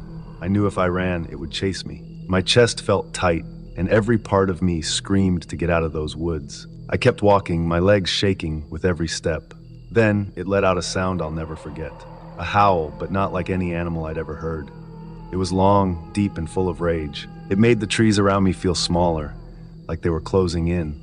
I knew in that moment that if it caught me, I wouldn't make it out alive. Somehow I made it to my mom's house. I slammed the door behind me and locked it. My mom was startled, asking what was wrong, but I couldn't explain. I just said, "Something's in the woods." She looked at me with wide eyes and said, "I've seen it too." She told me about the black figure she'd seen on the cameras at work. I realized then that it wasn't just my imagination. Whatever it was, it had followed me home. For weeks, I stayed with my mom, afraid to go back to my apartment. Eventually, the scratches stopped and the nightmares faded.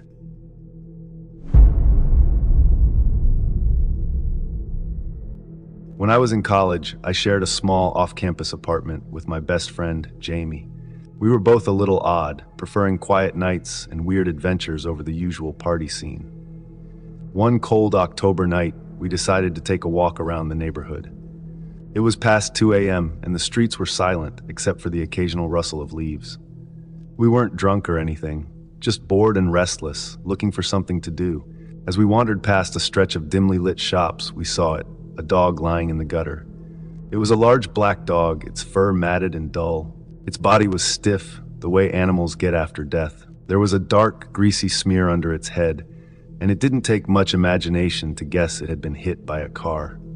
Jamie knelt beside it for a moment, shaking his head. "Poor thing," he muttered. We didn't stay long. The sight was unsettling, and there was nothing we could do. We kept walking, eventually reaching a small park a few blocks away. The swings swayed slightly in the breeze, creaking softly, and the streetlights cast long, eerie shadows on the pavement. We sat on a bench for a while, talking about nothing in particular, just enjoying the quiet. After about an hour, we decided to head back the way we came. As we approached the stretch of road where we had seen the dog, a car passed by, its headlights cutting through the darkness. That's when we saw it again.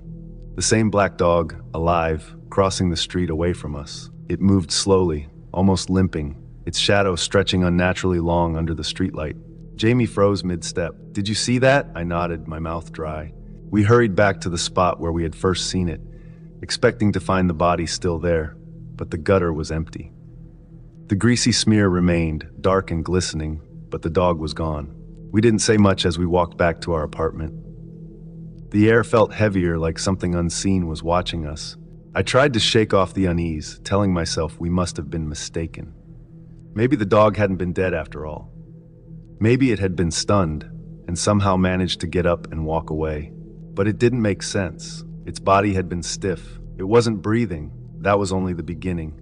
A few nights later, Jamie was out with a friend, and I was alone in the apartment, trying to study. The building was old, with thin walls and creaky floors, so I was used to hearing strange noises. But that night, it felt different. I kept hearing faint scratching at the window, like claws dragging against the glass. At first, I thought it was the wind or maybe a tree branch. But when I looked outside, there was nothing there. Just the empty street, dimly lit by the orange glow of the streetlights. I closed the blinds and tried to ignore it, but the scratching continued, soft but persistent. It wasn't until Jamie came home that it finally stopped. "Anything weird happen while I was out?" he asked, tossing his jacket on the couch. I hesitated, then shook my head. "No, nothing." I didn't want to sound crazy. But over the next few weeks, the dog started appearing more and more. Jamie and his friend were walking home from a bar one night when they swore it chased them down the street. Another time, I saw it sitting under a streetlight across from our apartment, its eyes reflecting the light in an unnatural way. It didn't move, didn't bark, just sat there watching. We started hearing rumors too. One of our neighbors mentioned seeing a black dog roaming the area late at night. Our RA even left us a note asking to speak with us. When we knocked on her door, she led us back to our apartment without explanation. When we got there, she opened the door, looked around at the mess, pizza boxes, laundry, half-empty cups of coffee, and frowned. "There's no way you're keeping a dog in here." "Sorry." Jamie and I exchanged a look. "We don't have a dog," he said slowly. The RA raised an eyebrow. "One of the groundskeepers said they saw a black dog in your window the other night." We didn't argue. What could we say? We just nodded, waited for her to leave, and locked the door behind her. The final straw came one night in November. Jamie and I were both in the apartment, sitting on the couch, when we heard it. A low, guttural growl, coming from somewhere just outside the window. My stomach dropped. Jamie stood up, his face pale. "Stay here." He grabbed a flashlight and headed to the window. Slowly, he pulled back the blinds, just enough to peek outside. He froze, his body stiffening like he'd been turned to stone. "What is it?" I asked, my voice barely above a whisper. He didn't answer. Instead, he stepped back, letting the blinds fall shut, and turned to me. "It's out there," he said, his voice shaking. "It's just standing there staring at the window." We didn't sleep that night. We kept all the lights on and stayed in the living room, jumping at every little sound. By morning, the dog was gone, but the unease lingered. Jamie moved out a few weeks later, claiming he couldn't take the weirdness anymore. I stayed until the end of the semester, but I never felt comfortable in that apartment again.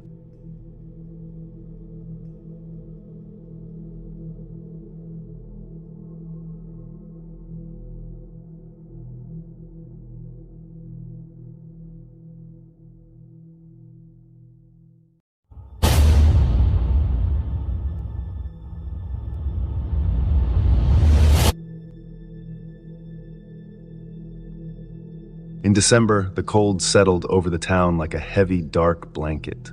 I was working as a cleaner at a small motel on the outskirts, a place most people passed by without noticing. It wasn't much, but it was a steady job and kept me busy. I liked meeting travelers and the different faces and stories that drifted through the place. On that particular day, a small family checked in, a young couple and their daughter, probably around 5 years old. She had curly hair and big brown eyes that seemed to watch everything. They seemed happy, just here to rest for a few days. They planned to stay for 3 nights, and everything seemed perfect. On the first day, they explored the area a bit, and by the time they got back, they looked tired but cheerful. I cleaned their room the following morning, making the beds and tidying up. They'd left the girl's little doll on the bed, arms stretched wide like it was welcoming her back. The couple was polite, even kind. They thanked me for my work, which doesn't happen often, but the night of the second day, everything changed. Around 2 a.m., I was jolted awake by the sound of screaming.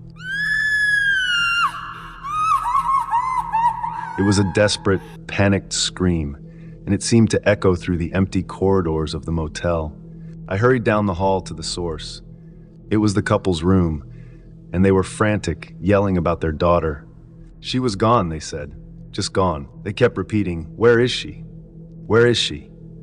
They tore through the room, looking in every corner, under the bed, even in the tiny bathroom. But she wasn't there. The night manager came to help, and soon enough, the whole motel was awake. People stepped out of their rooms, rubbing their eyes and looking confused. We all began searching, combing through every hallway, every room, even outside near the parking lot. The little girl had simply vanished without a trace. Then I realized something strange. One of our newer employees, Steve, wasn't there. Steve had joined the motel staff about a month ago, a quiet guy who mostly kept to himself. He wasn't very talkative, never seemed to make eye contact, and always had this uneasy look about him. But he did his job, so no one questioned him much. Tonight, though, Steve was nowhere to be found. As the night dragged on, we decided to check the security cameras. The footage was grainy, but it was clear enough to see the nightmare that had unfolded. At around 1:30 a.m., the camera caught Steve slipping into the family's room. He was silent, like a shadow. A few minutes later, he emerged, and in his arms, he carried something, a rolled-up mat. As he moved, the mat unfurled slightly, just enough for us to see a tiny pair of legs sticking out. The parents saw it too, and their shock turned to pure horror. The mother collapsed onto her knees, clutching her face. I felt a sick, heavy weight in my stomach. It was unthinkable. That little girl, who'd just been there hours before, was now being taken by someone who was supposed to be part of our community, someone we'd trusted. The camera showed Steve slipping out the back door and heading toward the woods that bordered the motel.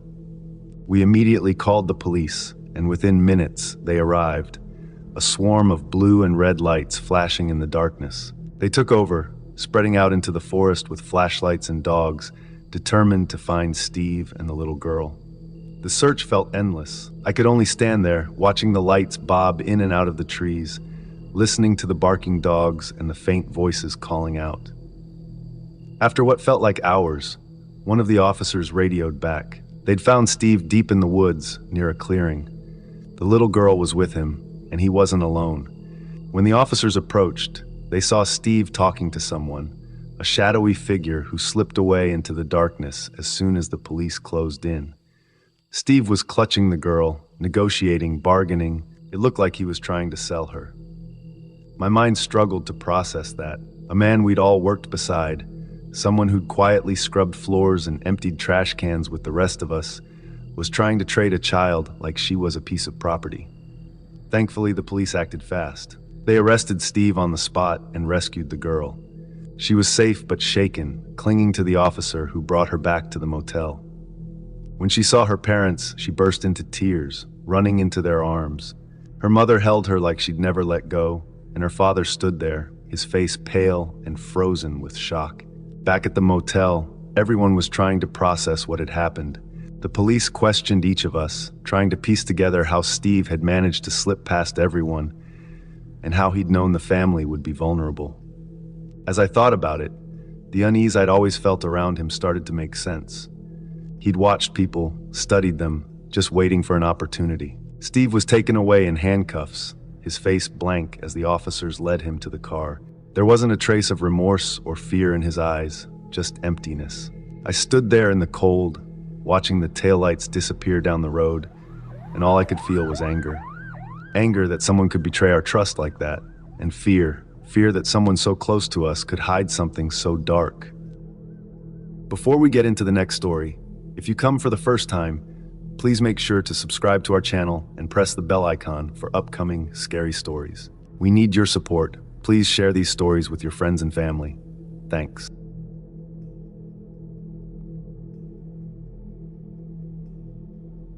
It was November 2020, and my girlfriend, Daniel, and I were flying back from a weekend of camping in the Alaskan woods. After days of solitude, wrapped in the quiet of endless pine trees and the cold bite of the wilderness, we were looking forward to a hot shower and a warm bed before we continued our journey back to New York. Flights were scarce, so we had to spend one last night somewhere before getting back to the city. We found a motel just off a long stretch of road, far from anything else, and it had the bleak, cold look of a place that's seen better days. It was cheap, though, and we were exhausted. The manager, an old man with a faded smile and even more faded eyes, gave us a room at the very end of the hall. As he handed over the key, he hesitated for a second, his fingers lingering on the cold metal before he looked up at us. "Listen," he began, his voice gravelly and quiet. "The room has two doors. One is the main door you'll come in through, and the other..." He paused, looking over our shoulders down the empty hallway, then back at us. "The other door leads to a storage room. It's chained shut from your side. Leave it that way." Daniel and I exchanged glances, half amused, half creeped out. The way he'd said it felt so final, so serious. We just nodded, not really thinking too much of it. Maybe the guy was just a little off, we thought. We dragged our bags down the hallway and entered our room, which was as drab as you'd expect. Pale wallpaper with faded floral designs, an old TV that probably hadn't worked right since the 90s, and two small lamps that barely lit the room. But it was warm, and the bed looked comfortable enough. The other door stood out immediately. It was across from the bed, a sturdy wooden door with a thick chain and padlock hanging from it. The chain was heavy and rusty, as if it had been in place for years. I noticed scratch marks around the handle, deep grooves like someone, or something, had tried to claw its way through. I pointed it out to Daniel, and we both shrugged, assuming it was just another quirk of this rundown place. The manager's words echoed in my head, but I brushed them aside. I mean, it's just a storage room, right? As night fell, we tried to settle in. I flipped through channels on the TV, but most were just static. Daniel curled up beside me, scrolling through her phone, barely paying attention to the screen. There was a quiet stillness in the room, one that seemed too quiet, as if the walls themselves were holding their breath. And then, just past midnight, we heard it. A faint scratching sound, like nails lightly scraping against wood.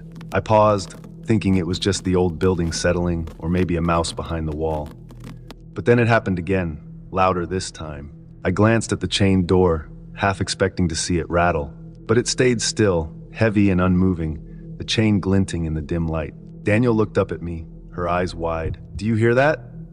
"Yeah," I whispered, feeling my heart pound a little faster. Probably just the pipes or something. But it wasn't just the scratching. As the minutes passed, whispers, faint, almost inaudible, started filtering through. It sounded like someone murmuring from far away, just on the other side of that chained door. I strained to make out the words, but they were too soft, too garbled, as if they were being spoken from somewhere deep in the walls. Then came the knocking, a faint, deliberate knock, 2 taps, then silence. Another 2 taps, then nothing. It repeated every few minutes, always in pairs. It was like a message, one I couldn't understand, and it went on until I could hardly breathe. Every instinct told me to leave it alone, to ignore it, but there was a pull, a sick sense of curiosity gnawing at me. I wanted to know what was behind that door. I wanted to know who or what was knocking. Around 3 in the morning, after hours of scratching, whispers, and knocking, I couldn't take it anymore. My curiosity won out. I got out of bed and walked slowly to the door, feeling Daniel's eyes on my back, watching me, probably thinking I'd lost it. I took the cold padlock in my hand, hesitating as I touched the rusty metal.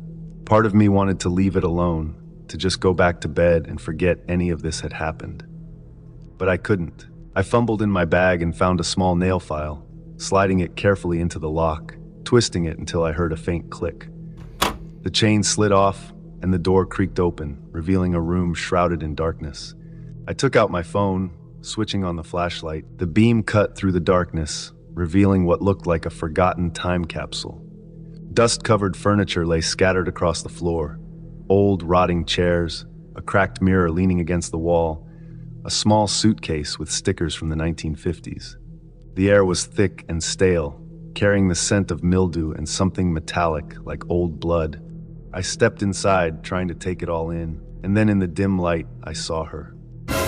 A shadowy figure stands at the far end of the room, her outline faint but unmistakable. She was dressed in an old-fashioned dress, her face hidden in shadow, but her eyes were there, staring at me, full of anger and sorrow. I froze, feeling a chill seep into my bones. She began to move, her feet not touching the floor, her gaze locked on me as if I'd invaded her space, disturbing her peace. I tried to step back, but my feet wouldn't move. I was rooted to the spot, trapped in her cold, empty stare. Then she opened her mouth, but no words came out. Only a soft, hissing sound, like air escaping from a broken seal. The whispers started again, louder this time, filling the room, filling my head, until I couldn't think, couldn't breathe. Somehow I stumbled backward, pulling the door shut behind me, locking the chain back in place. I turned to see Daniel, her face pale, her eyes wide with horror. She'd seen it too, I knew she had. Without a word, we grabbed our things, left the room, and didn't look back. The manager didn't say a word as we left, didn't ask any questions, and as we drove away, the sun just starting to rise, I glanced back at the motel, wondering if anyone else had ever heard the whispers, the scratching, the knocking, wondering if anyone else had ever seen the woman in the shadows, waiting behind that door, still searching for a way out of that sealed-off room.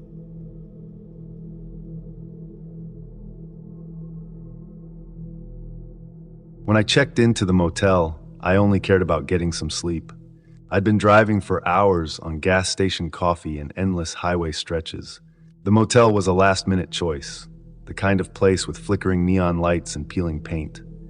It wasn't inviting, but I was too tired to care. The front desk guy handed me a key with a worn-out plastic tag that read Room 18. He barely looked at me and muttered something under his breath.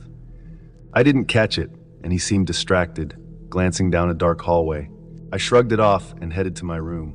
Walking down the hallway, I noticed 2 housekeepers standing by one of the rooms with cleaning supplies in hand.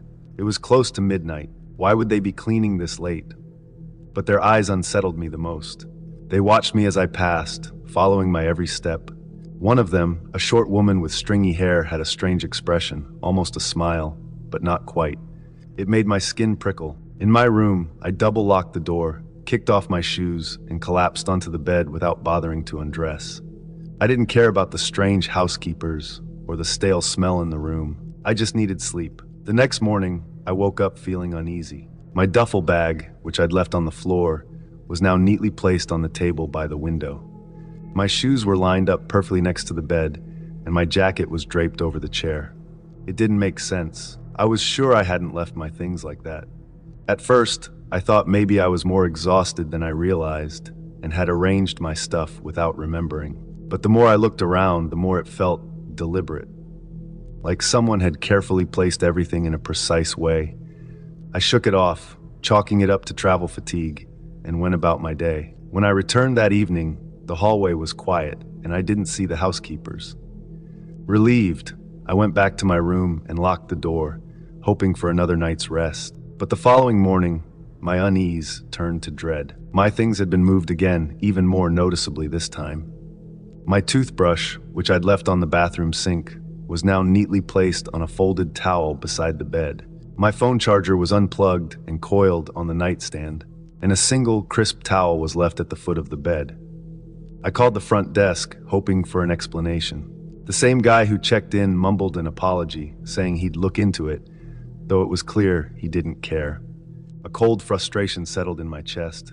Something was definitely off with this place. That night, I barely slept. Every creak and distant thump had me on edge, making me wonder if someone was right outside my door. At one point, I could have sworn I heard a key sliding into the lock, but when I checked, the door was still bolted. I sat on the bed, wide awake and tense, waiting for something to happen. But dawn came without incident, and I began to think I was just paranoid. When I opened my door to leave for the day, the two housekeepers were standing right outside, as if they'd been waiting for me. The short one with stringy hair gave me that same unreadable look, and her partner, a taller man with a shaved head, stared without blinking. Their eyes seemed hollow and cold. They didn't smile or say a word. They just watched as I walked down the hall. That day, I thought about leaving. I shouldn't have to run from a cheap motel because of a couple of creepy housekeepers. But I was too tired to drive through the night. I decided to stay, keeping my phone close and planning to get a little sleep. In the middle of the night, I woke to the sound of the doorknob rattling. This time it was unmistakable. Someone was trying to get in. My heart pounded as I sat up, listening. The noise stopped, but then I heard hushed whispers from the other side of the door. They sounded like they were talking, planning something. Every muscle in my body tensed, waiting for them to try again. After a few moments of silence, I crept to the peephole and looked out. The two housekeepers stood just inches from my door. The short woman held a key, probably the one she'd been using to get into my room. She whispered to the man, both of them looking far too calm for my liking. It clicked. They hadn't been cleaning in the middle of the night as part of their job. They were scouting, watching, and planning. Somehow I'd become their target. Quietly, I grabbed my bag and moved toward the window. The door was double locked, but I wasn't taking any chances. I slipped out, dropping onto the muddy strip behind the building. I didn't care about scratches from branches or the cold air. I only cared about getting to my car unseen.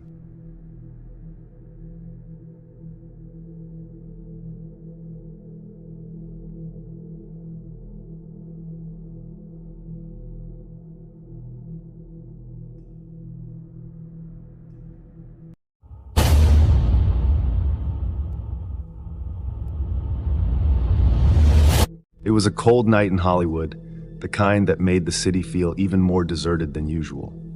The streets, usually alive with lights and noise, were eerily quiet as I drove home from my late shift as a manager at a small restaurant. I had been working extra hours to cover for a colleague who was out sick, and by the time I finished, it was nearly 2 a.m. My eyes were heavy, and my mind was foggy from exhaustion. All I wanted was to get home, crawl into bed, and forget about the long night. As I turned onto Cahuenga Boulevard, the streetlights cast long, stretching shadows across the road. The buildings loomed on either side, dark and silent as if the city itself was holding its breath. The air felt thick like something was hanging in it, something I couldn't quite put my finger on.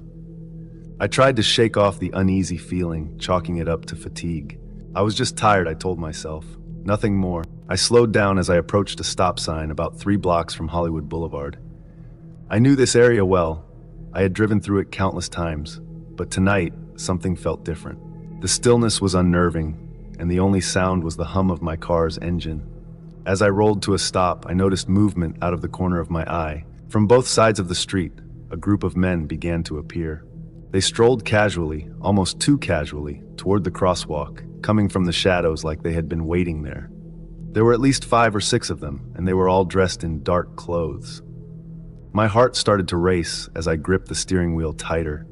Their faces were obscured in the dim light, but their intentions were clear in the way they moved. Deliberate, slow, like predators circling their prey. Panic welled up inside me as they reached the edges of the crosswalk.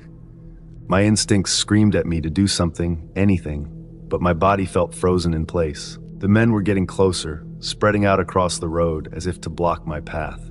Time seemed to slow down, every second stretching out unbearably as they advanced.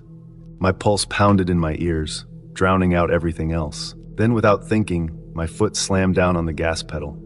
The tires screeched against the pavement as my car lurched forward, and I ran the stop sign, speeding through the intersection. For a split second, I caught a glimpse of their faces as they realized what I was doing. Twisted in anger, mouths open in curses I couldn't hear over the roar of the engine. They started running after me, their footsteps pounding against the pavement, but I didn't look back. I couldn't. All I could think about was getting away, getting to safety. The car hurtled down the street, the speedometer climbing higher and higher as I tore through the quiet neighborhoods. My heart was still racing, and my hands shaking on the steering wheel. The adrenaline coursing through my veins kept me alert, but a chill had settled in my bones, a deep, cold fear that refused to leave. I didn't slow down until I was several blocks away, and even then, I kept glancing in the rearview mirror, half expecting to see those men chasing after me. But the streets behind me were empty, as silent and still as they had been before. It was as if nothing had happened, as if the whole thing had been some sort of waking nightmare. But I knew it wasn't. I could still feel the cold sweat on my skin, the echo of their footsteps in my mind. I finally pulled over in a well-lit area, my hands trembling as I turned off the engine. I sat there in the driver's seat, trying to calm my racing heart, but the fear lingered, gnawing at the edges of my thoughts. Those men, what were they planning to do? The answer was too terrifying to fully consider, but deep down I knew. They were ready to jack me, maybe worse. If I hadn't reacted, if I had hesitated even for a moment, I shuddered to think of what could have happened. I replayed the scene in my head, the way they moved, how they seemed to come out of nowhere, the cold malice in their eyes. Everything about it felt wrong, like I had narrowly escaped something truly dark and evil. I had always heard stories about how dangerous the city could be at night, but I had never truly believed it, not until now. It wasn't until I got home and locked the door behind me that I finally allowed myself to breathe. The safety of my small apartment felt fragile, like a thin barrier between me and the horrors that lurked outside. And every time I drive through that part of town, I can't help but feel that same creepy encounter, a reminder of how close I came to something unspeakable. Before we get into the next story, if you come for the first time, please make sure to subscribe to our channel and press the bell icon for upcoming scary stories. We need your support. Please share these stories with your friends and family. Thanks.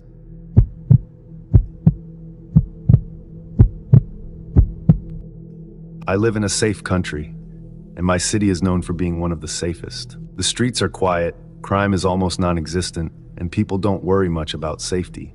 My name is Mark, and I'm a photographer, and sometimes my work keeps me out late. On some nights, I don't get home until 2 or 4 in the morning. It's usually peaceful, and I never felt uneasy coming home at those hours. My parents lived in a group of attached houses, built into a hill, and below the houses were our parking spots. The area was always silent after midnight, with no one around. It felt like the safest place in the world. One cold night, I was driving home after a long day of work. My eyes were tired, and all I wanted was to crawl into bed. As I turned into the parking area, the headlights of my car illuminated the row of vehicles parked under the hill.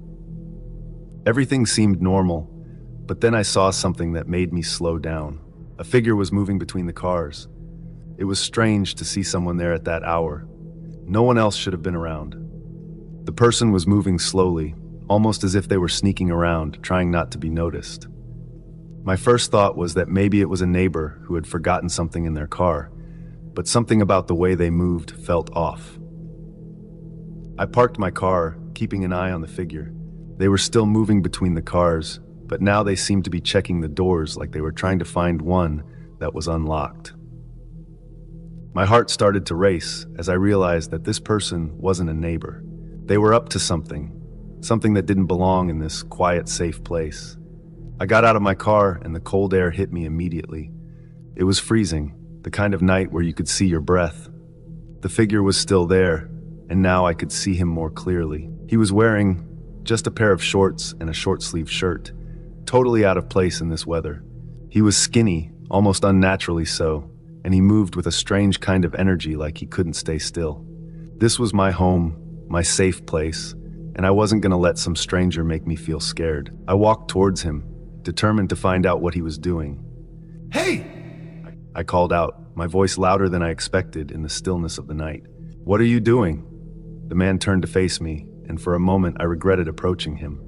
His eyes were wide, and his pupils were huge like black holes taking up most of his eyes. It was unnatural, unsettling. He didn't look at me like a normal person would. His gaze was intense, almost desperate. There was something wrong with him, something that made my skin crawl. He started walking towards me, fast, with an aggressive energy that made my heart pound. For a split second, I thought about running back to my car, but then he spoke. "What's up?" he said, his voice rough and shaky. I could see him more clearly now. He was thin, too thin, with his bones almost poking through his skin. His clothes were loose and didn't seem to offer him any warmth. The way he moved, the way he looked at me, it all screamed that he wasn't in his right mind. I could feel fear, but I stood my ground. "Go home," I said, trying to keep my voice steady. "You shouldn't be here." He stared at me for a moment, and I could see the gears turning in his head. Then he just nodded, as if he understood. He turned away from me and started walking across the road. I stayed where I was, watching him closely. Something told me not to turn my back on him. He crossed the road and headed towards another group of houses, the ones across from ours. I thought he would leave, but instead, he started snooping around there too, just like he had been doing with the cars. He was checking doors, looking in windows, like he was searching for something. That's when I knew I had to do something more. This wasn't just some lost guy. He was looking for trouble. My hands were shaking as I pulled out my phone and called the police. I explained the situation, my voice a bit more frantic than I wanted it to be. The operator assured me they would send someone right away, and I hung up, my eyes never leaving the man. It felt like forever, but eventually, I saw the blue and red lights flashing down the road.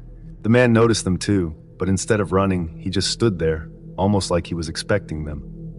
The police got out of their car and approached him cautiously. They asked him for ID, but he refused to give them any. He just stood there, staring at them with those wide, empty eyes. The officers exchanged a look, then moved in to take him away. He didn't resist, didn't say a word as they put him in the back of the police car. As they drove away, the silence returned, even more profound than before. I stood there for a moment, trying to shake off the feeling of unease that clung to me. This was supposed to be a safe place, but that night I realized that nowhere is ever truly safe. There's always a darkness, lurking just out of sight, waiting for the right moment to make itself known. I was 18 years old, and it was 1 a.m. I found myself standing on an empty highway, my thumb out, hoping for a ride. The road stretched out before me, a long, dark ribbon cutting through the night. The only sound was the wind rustling through the trees and the occasional rustle of leaves. I could feel the cold air biting at my skin, but I didn't care. I just needed to get home. I had been visiting a friend in a small town about 50 miles away, and I had lost track of time. My friend offered to let me stay the night, but I refused.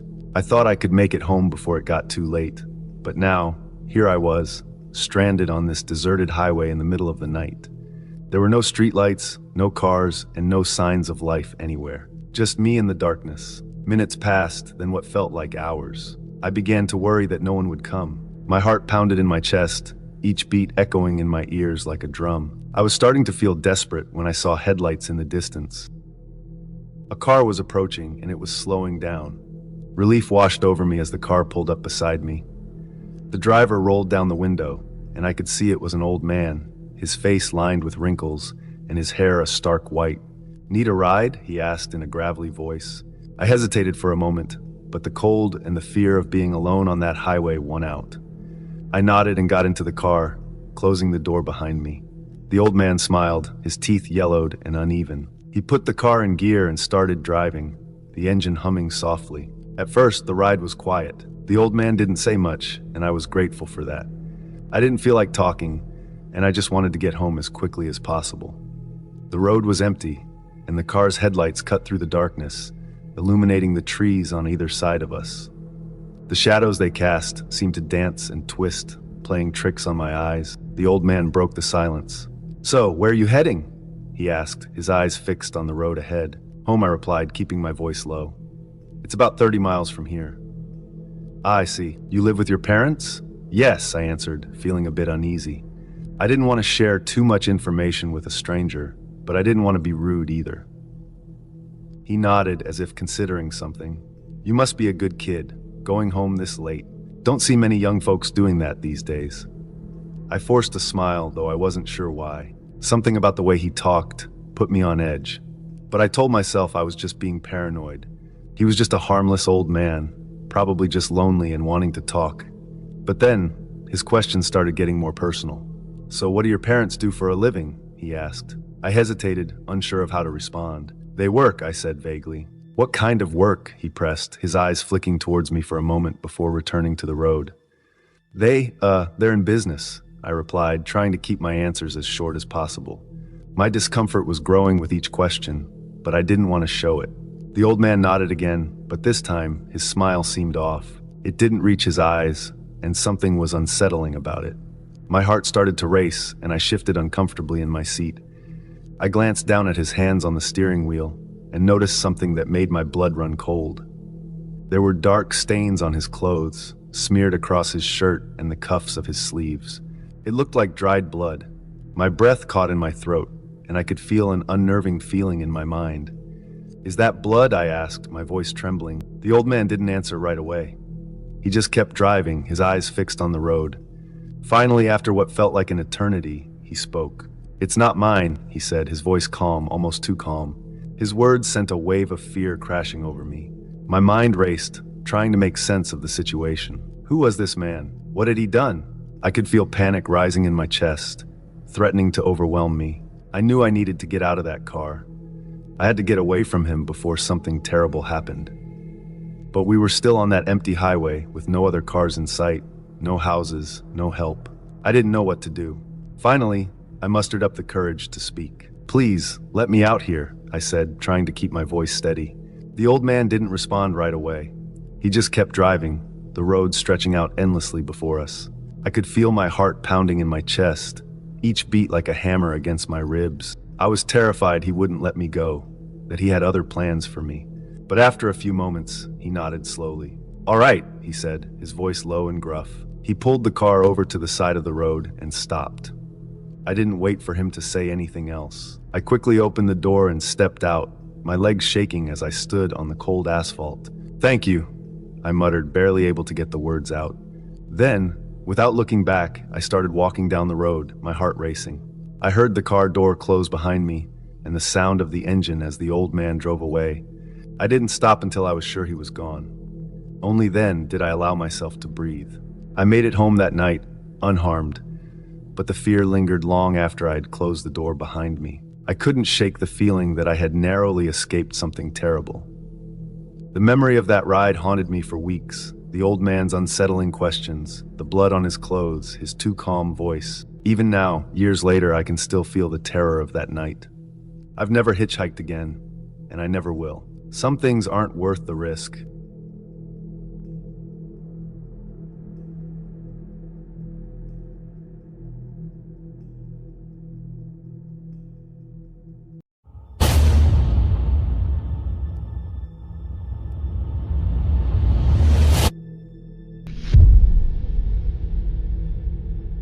In December 2009, I lived alone in a small house in New York City, tucked into a gritty neighborhood that wasn't known as the safest. It was the type of place where you heard car alarms blare through the night, and sometimes the distant echo of shouting would break through the walls. I just moved there a few months prior for work and was still adjusting to living alone, especially in such a rough area. My house was a small old building which creaked constantly, making it difficult to sleep some nights. But I'd gotten used to it, or at least tried to convince myself I had. My only comfort was the friendly couple that lived next door. They were a young, newlywed pair, always cheerful, and though we only exchanged pleasantries, they made the building feel a bit warmer. Just as winter began to settle in, they left for a holiday trip, mentioning they'd be back in a couple of weeks. They'd left the lights off in their place, and as the days went by, I began to feel just how alone I was. One Friday night, I came back late from work. It was just past 9 p.m., and the streets were quieter than usual. the kind of quiet that was almost too thick. As I approached my building, I noticed a van parked outside, right in front of my neighbor's door. It wasn't a moving van or a regular delivery van. This one was dark and a bit rusty, with no business markings. It seemed strange, but I brushed it off. After all, this was New York. People and vans were everywhere. I entered my house, locked the door, and pushed a chair against it as I usually did, just to be safe. That was my routine. I ate a quick dinner and settled in with a book, hoping to relax before bed. Around 3 a.m., I was in a light sleep when a loud noise jerked me awake. It was the sound of something breaking, glass maybe, coming from outside. I sat up, my heart pounding, and tried to convince myself it was just another city sound. But then I heard it again, clearer this time, like someone was snapping something. It was followed by a muffled shuffling noise. Curiosity and a strange feeling of dread pulled me toward the window. I slowly lifted the edge of the curtain and peered out. At first, I couldn't make out anything. The street was bathed in dim yellow light from the street lamp, and all was quiet. Then, I spotted him. A figure standing near the steps of my neighbor's house. He was tall and wearing a dark hoodie, the hood pulled low over his face. His stance was still, like he was waiting for something. His face was in shadow, but I could feel his presence as if he were somehow aware of me watching. My heart raced as I watched him. I was terrified but couldn't tear myself away from the window. He shifted slightly, and I noticed that he was holding something, though I couldn't make out what. I realized that I needed to do something. I couldn't just sit and watch this happen. It felt wrong and threatening, and the silence of the street only amplified the danger. I grabbed my phone and with shaking hands dialed 911. The dispatcher answered, and I tried to keep my voice low as I explained the situation, describing the man and the sounds I'd heard. The dispatcher assured me that officers were on their way, and I clung to the phone as if it were a lifeline, keeping my gaze fixed on the man outside. Minutes passed like hours. The figure remained by my neighbor's door, occasionally glancing around, but mostly fixated on the lock. Finally, I heard the faint sound of police sirens in the distance. The man must have heard it too, because he suddenly looked up, alarmed, and bolted toward the dark alley beside the building. 2 police cars pulled up just as he started to run.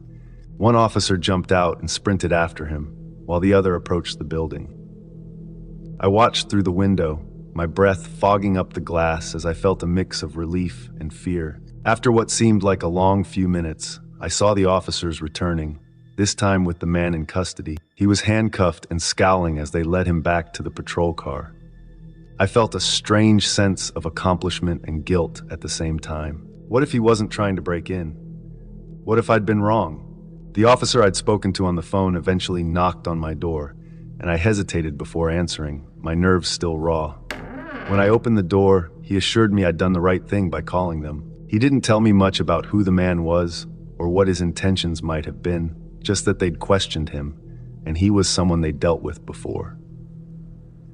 It wasn't exactly reassuring, but it was something. The next morning, I called my neighbors to let them know what had happened.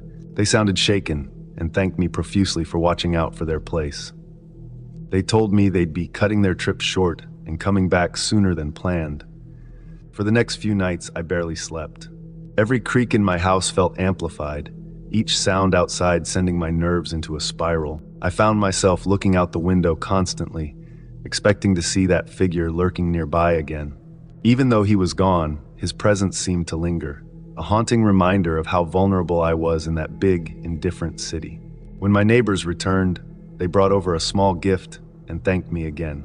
But from that night onward, I always kept my door double locked and pushed that chair firmly against it, as if it could keep the darkness of the city at bay. I never saw the man again.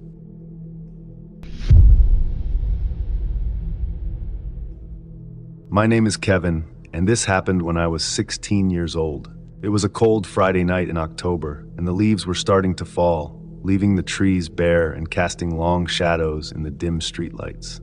My friend Danny and I decided to go watch a new horror movie at the local theater. The movie was intense, and by the time it ended, my heart was still racing from all the jump scares. As we left the theater, the clock struck 10 p.m. It was late, and the streets were quiet, almost too quiet. We walked down the main road, making our way back to our neighborhood. The usual hustle and bustle of the town seemed to vanish, leaving only the sounds of our footsteps echoing against the pavement.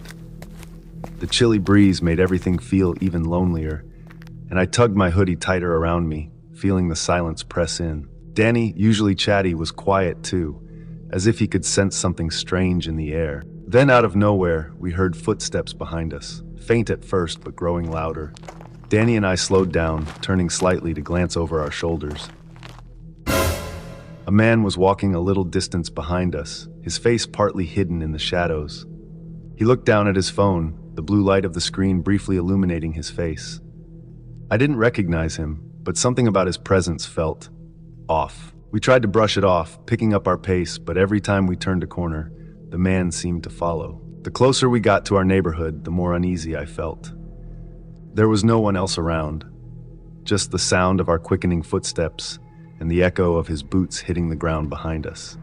When we turned again, we saw him in the shadows, still following, but this time his pace had quickened, and he was now jogging toward us. Panic started to bubble up inside me.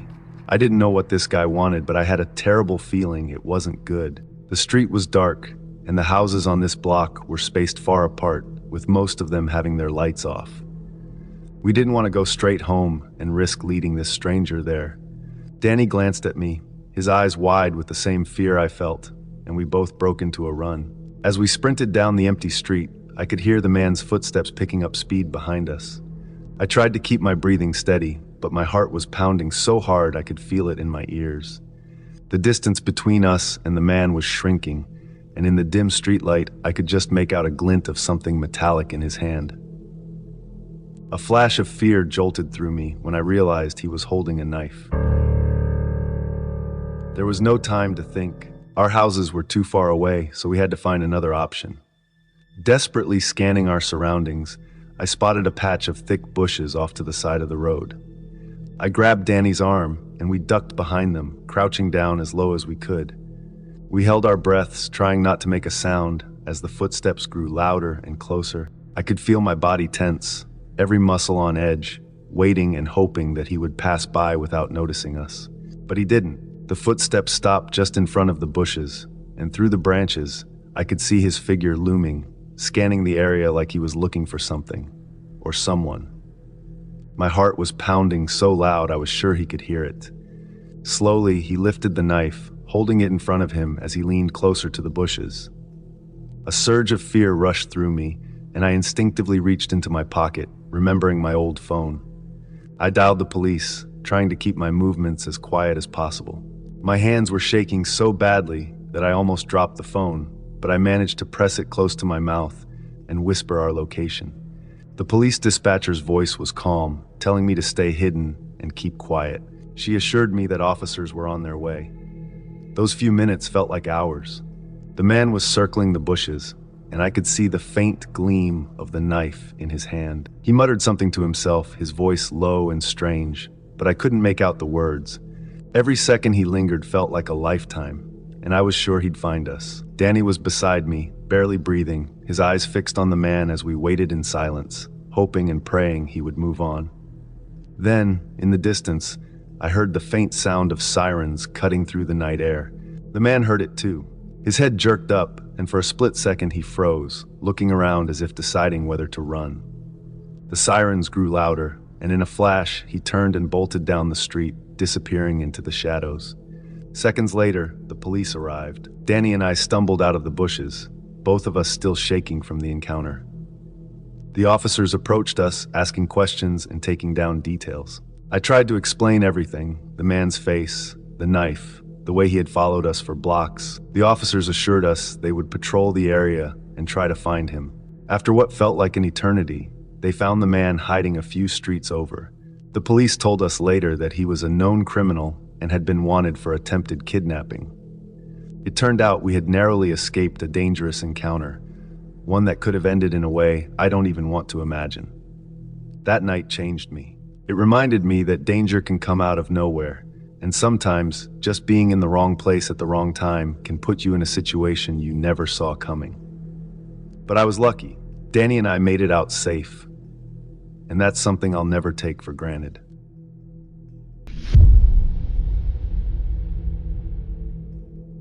I'd heard the stories about the old Jackson house since I was a kid, an abandoned relic of the 1800s, hidden deep in the pine woods of East Texas, where trees seemed to reach for you and branches tangled together like a web, blocking most of the sunlight. They said no one had lived there since the last Jackson died over 50 years ago. Local kids whispered that the place was haunted, filled with ghosts of the Jacksons or worse things that no one could name. I never believed the tales, not really. I was older now, in my 20s, and after a few beers on a dull Friday night, my buddies and I decided we'd go check it out for ourselves. They dared me, mostly, but a part of me wanted to know, just for once, what all the fuss was about. By the time we reached the place, it was already past midnight. The drive had taken longer than I expected, and we had to park on the dirt road and walk through the woods. As we got closer, I could see the Jackson house looming ahead, barely lit by the moon filtering through the branches. It looked like a crumbling monument, with its cracked paint, sagging roof, and broken windows that stared like hollow eyes. We climbed the porch steps, which groaned under our weight, and pushed open the front door. Inside, the air was thick, like the house was breathing its stale dust.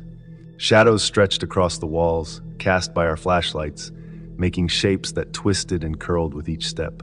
There was an eerie silence, not a single sound except our feet on the creaking floorboards.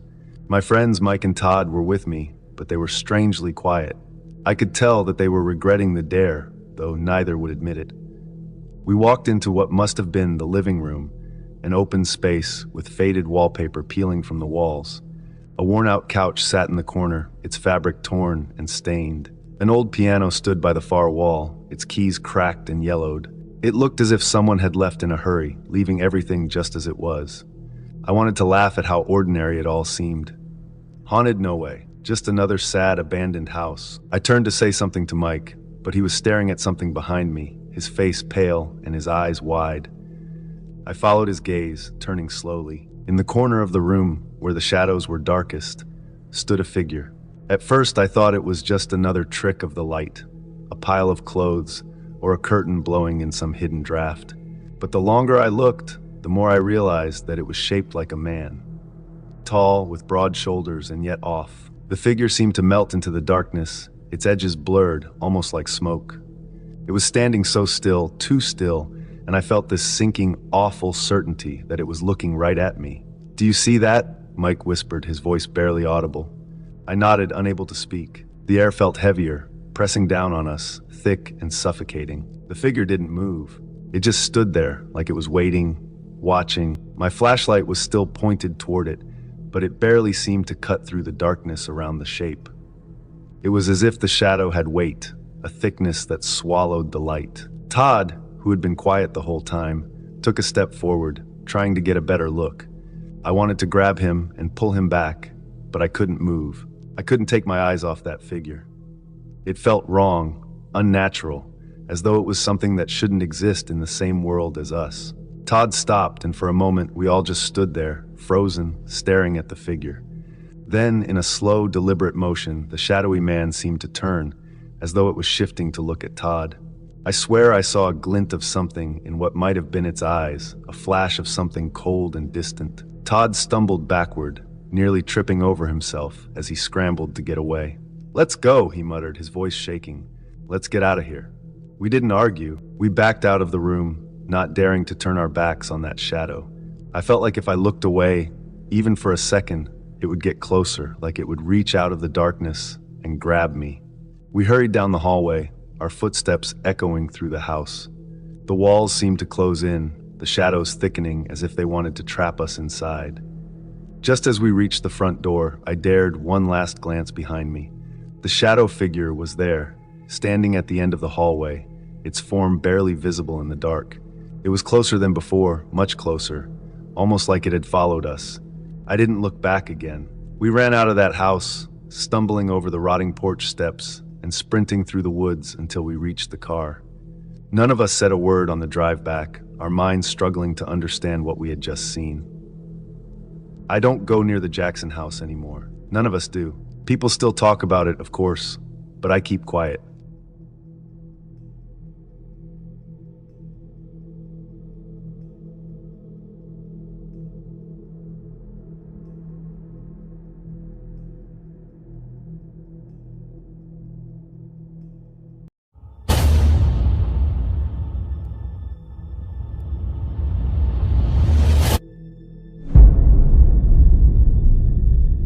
It was Thanksgiving night, November 28th, a chilly Thursday in Los Angeles.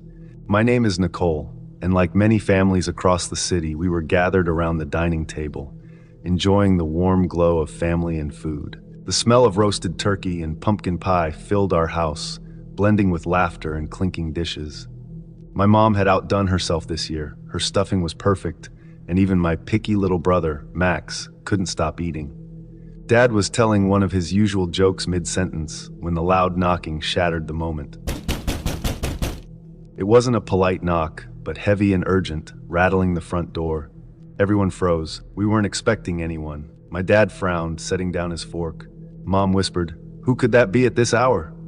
"I'll get it," Dad said, pushing back his chair. My little brother Max watched wide-eyed from his spot next to me. I remember holding my breath as Dad walked toward the door. When he opened it, there stood an old man, bundled in a tattered coat. His face was gaunt, his cheeks hollow, and his gray beard was scraggly. He looked frail, like he hadn't eaten in days. "Please," the man said, his voice raspy and weak. "I haven't eaten in 2 days. I'm homeless and I don't know where else to go." My heart sank. He looked so pitiful standing there in the cold. Mom walked over to the door and glanced at Dad. They exchanged one of those silent looks parents have, the kind that says everything without words. "We can't just leave him out there," Mom said softly. Dad nodded reluctantly. "All right, come in," he told the man, stepping aside to let him into the warmth of our home. The man smiled faintly, almost sheepishly, and shuffled inside. He seemed harmless enough, just another unfortunate soul down on his luck. "Thank you," he muttered, glancing around our home as if he couldn't believe his eyes. Mom set a plate for him, and he sat at the table, hunched over like he didn't belong there. We all returned to our seats, though the atmosphere wasn't quite the same. I tried to eat, but I kept glancing at the man. His hands trembled as he shoveled food into his mouth, eating like he hadn't seen a meal in years. For a while, we just let him eat in silence. Then, far off in the distance, we heard it, a police siren. It wasn't unusual in Los Angeles, but something about the way the man stiffened caught my attention. His hands froze mid-air, and his whole demeanor changed. The faint smile he'd worn was gone, replaced by something darker. His eyes darted toward the front door. "What's wrong?" Mom asked cautiously. The man didn't answer. Instead, he reached into his coat, and before we knew it, he pulled out a gun. My blood ran cold. He pointed it at us, his voice low but commanding. "Nobody moves. Nobody opens that door." The room went silent. My dad raised his hand slowly, trying to stay calm. "Look, we don't want any trouble. Quiet," the man barked. His voice was different now, sharp, menacing. He wasn't the frail, helpless man we'd let in. This was someone dangerous. I sat frozen, my heart pounding so loudly I thought he might hear it. My mom grabbed my hand under the table, squeezing it tightly. I could feel her trembling. Max wasn't at the table anymore. He'd gone to the bathroom a few minutes before the man had shown his true colors. I didn't dare look toward the hallway, afraid the man might notice, but I hoped Max had the sense to stay hidden. The siren grew louder, closer. The man's eyes flickered toward the door again. He was growing more agitated, his grip on the gun tightening. "If anyone makes a sound," he growled, "I'll..." Before he could finish, a soft creak came from the hallway. My heart sank. Max, he must have moved, but I couldn't turn to see him. The man's head snapped toward the noise, and for a moment, I thought he was going to get up. Then we heard it, a faint click. The front door. Max must have managed to open it. The man's face twisted in fury, and he bolted toward the door. "No!" he yelled, but it was too late. As he yanked the door open, he froze. Standing there were 2 police officers, guns drawn. "Drop it!" one of them shouted. The man hesitated, his hand twitching as if he was deciding whether to shoot or run. But the officers didn't give him a chance. They moved in quickly, grabbing him and wrestling him to the ground. The gun clattered to the floor, out of his reach. The man let out a string of curses as they cuffed him. I finally exhaled, realizing I'd been holding my breath the whole time. Max peeked out from the hallway, his face pale but determined. One of the officers noticed him and gave him a reassuring nod. "Good job, kid," he said. It was only after the man was hauled outside that we learned the full story. One of the officers stayed behind to talk to us, his tone serious but kind. "You're lucky," he said. "This guy's been targeting families on Thanksgiving. He robbed a family a few streets down tonight and held them at gunpoint during dinner. They managed to call us after he left, and we've been tracking him since. The officer glanced toward Max, who was now clinging to Mom's side. "Your little brother probably saved all of you," he added. My hands were still shaking as I wrapped an arm around Max. "You're a hero," I whispered, and for once, he didn't argue or tease me. He just nodded. Later that night, after the police left and the house finally quieted down, we sat together in the living room, too shaken to return to the dining table. The leftovers went untouched. I kept thinking about how close we'd come to something terrible, how easily the night could have ended differently. Before we get into the next story, if you come for the first time, please make sure to subscribe to our channel and press the bell icon for upcoming scary stories. We need your support. Please share these stories with your friends and family. Thanks.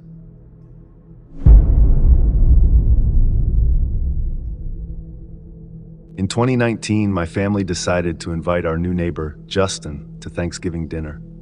Justin seemed like a kind man. He lived alone in the small house across the street. He had a friendly smile and always waved when he saw us. My mom thought it would be nice to include him in our holiday celebration, since he didn't seem to have any family nearby. Thanksgiving was cozy, with the smell of turkey filling the house. Justin arrived right on time, holding a small pie he had baked himself. He thanked my mom for inviting him and sat at the table with the rest of us, me, my little brother, my dad, and my mom. He didn't talk much at first, mostly listening while we shared stories and laughed. But as the evening went on, something felt strange. Justin started bringing up details about us that we hadn't shared with him. He mentioned my dad's work schedule and commented on my brother's habit of leaving his bike in the yard. He even knew the exact color of my mom's car, including the small scratch near the back tire. It wasn't just friendly neighbor talk. It was specific, like he had been paying close attention for a long time. We laughed it off, assuming maybe he'd just been observant. My mom didn't want to make him feel uncomfortable, so we didn't say anything about it. The dinner ended without incident, and Justin thanked us for a lovely evening. We watched him walk back to his house, disappearing into the darkness. A few days later, my mom was in the living room folding laundry when she noticed something odd. Justin was standing near his window, staring at our house. In his hands, he held a camera. He was pointing it straight at us. My mom froze, unsure of what to do. She closed the curtains quickly and called my dad, who was still at work.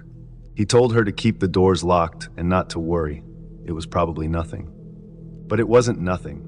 Over the next week, we spotted Justin outside his house more often, always watching. Sometimes he would stand near his front porch and wave like everything was fine. Other times, he'd linger by the mailbox, looking toward our house. My dad brushed it off as Justin being lonely, but my mom seemed uneasy. She started double-checking the locks every night before going to bed. One night, when my dad was working late, my mom was home alone. It was stormy outside, with rain pounding against the windows. I was staying at a friend's house, and my brother was asleep upstairs. Our dog, Bendy, a little beagle with a loud bark, was lying near the fireplace. Suddenly, Bendy sprang up and started barking like crazy. He ran to the front door, growling and scratching at the wood. At first, my mom thought it was just the storm. But then she heard it, footsteps outside, slow and deliberate, crunching against the wet gravel. Her heart raced as she peeked through the curtains. Justin was standing in the garden, near the side of the house. His clothes were soaked from the rain, and in his hand, he was holding something. It was too dark to see what it was.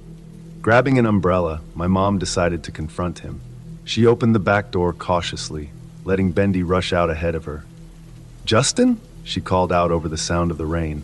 He didn't answer. Instead, he took a step closer, his face partially hidden by the shadows. Whatever he was holding in his hand glinted briefly in the dim light. Panic set in, and my mom ran back inside, slamming the door shut behind her. She locked it and leaned against it, her breath coming in short gasps. Justin started knocking on the door, softly at first, then harder. "Please," he called out, "I need your help. Let me in." My mom grabbed her phone and called the police, her hands shaking. She didn't dare move from the door, afraid he might try to force his way in. Bendy barked furiously from inside, his little paws scratching at the door. The knocking stopped suddenly, and everything went quiet except for the rain. Moments later, flashing blue lights illuminated the yard as the police arrived. They found Justin still standing in the garden, drenched and silent. In his hand was a small notebook filled with notes and sketches of our house. The police took him into custody, and for the first time that night, my mom felt like she could breathe again. A few days later, the police came back to our house to share what they had discovered. Justin had been watching our family for months. They found hundreds of photos of our house, taken at different times of the day. There were pictures of us in the yard, pictures of the windows, and even pictures of my brother riding his bike. His notebook was filled with details about our daily routines, like when my dad left for work and what time the lights went out at night. The worst part was that the police couldn't figure out his real intentions. There were no obvious plans written down, no threats, just an eerie collection of observations and photos. They said he might have been planning to break in, but they couldn't be sure. Justin never came back to his house. The police said he was being evaluated by professionals, but we didn't ask for more details. My mom insisted we get new locks and security cameras, and my dad agreed without hesitation. From that point on, we were more cautious. Curtains stayed closed, and we always made sure the doors were locked.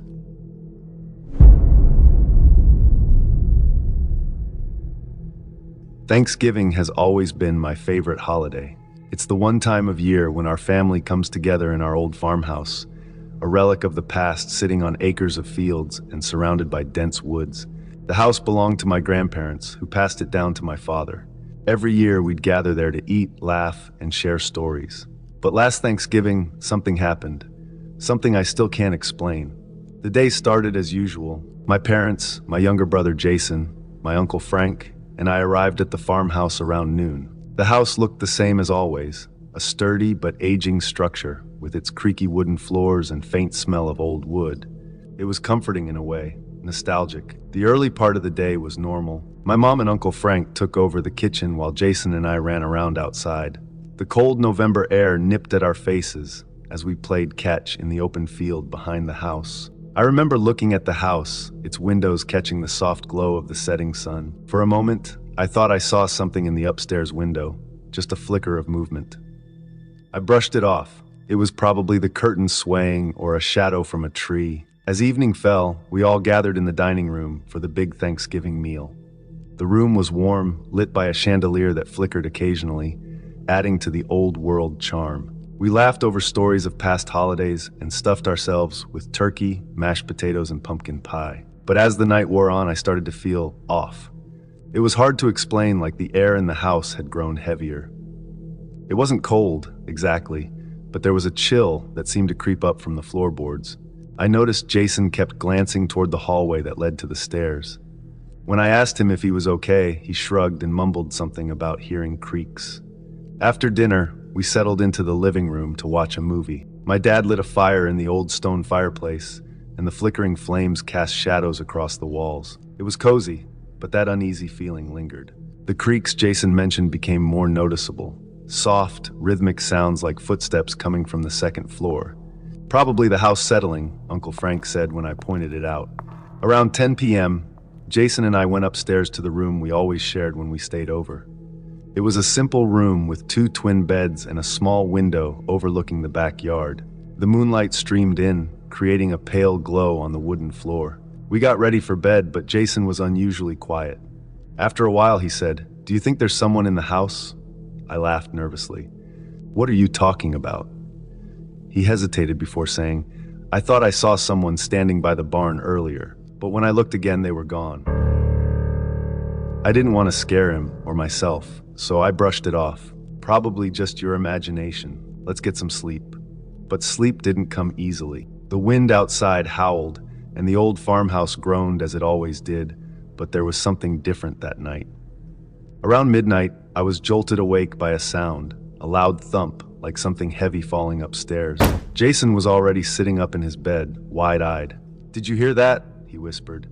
I nodded, my heart pounding. "Stay here. I'll go check." I grabbed my phone and turned on the flashlight. The hallway outside our room was dark and silent, but the uneasy feeling was back, stronger than before. I tiptoed toward the stairs leading to the attic. That's where the sound had come from.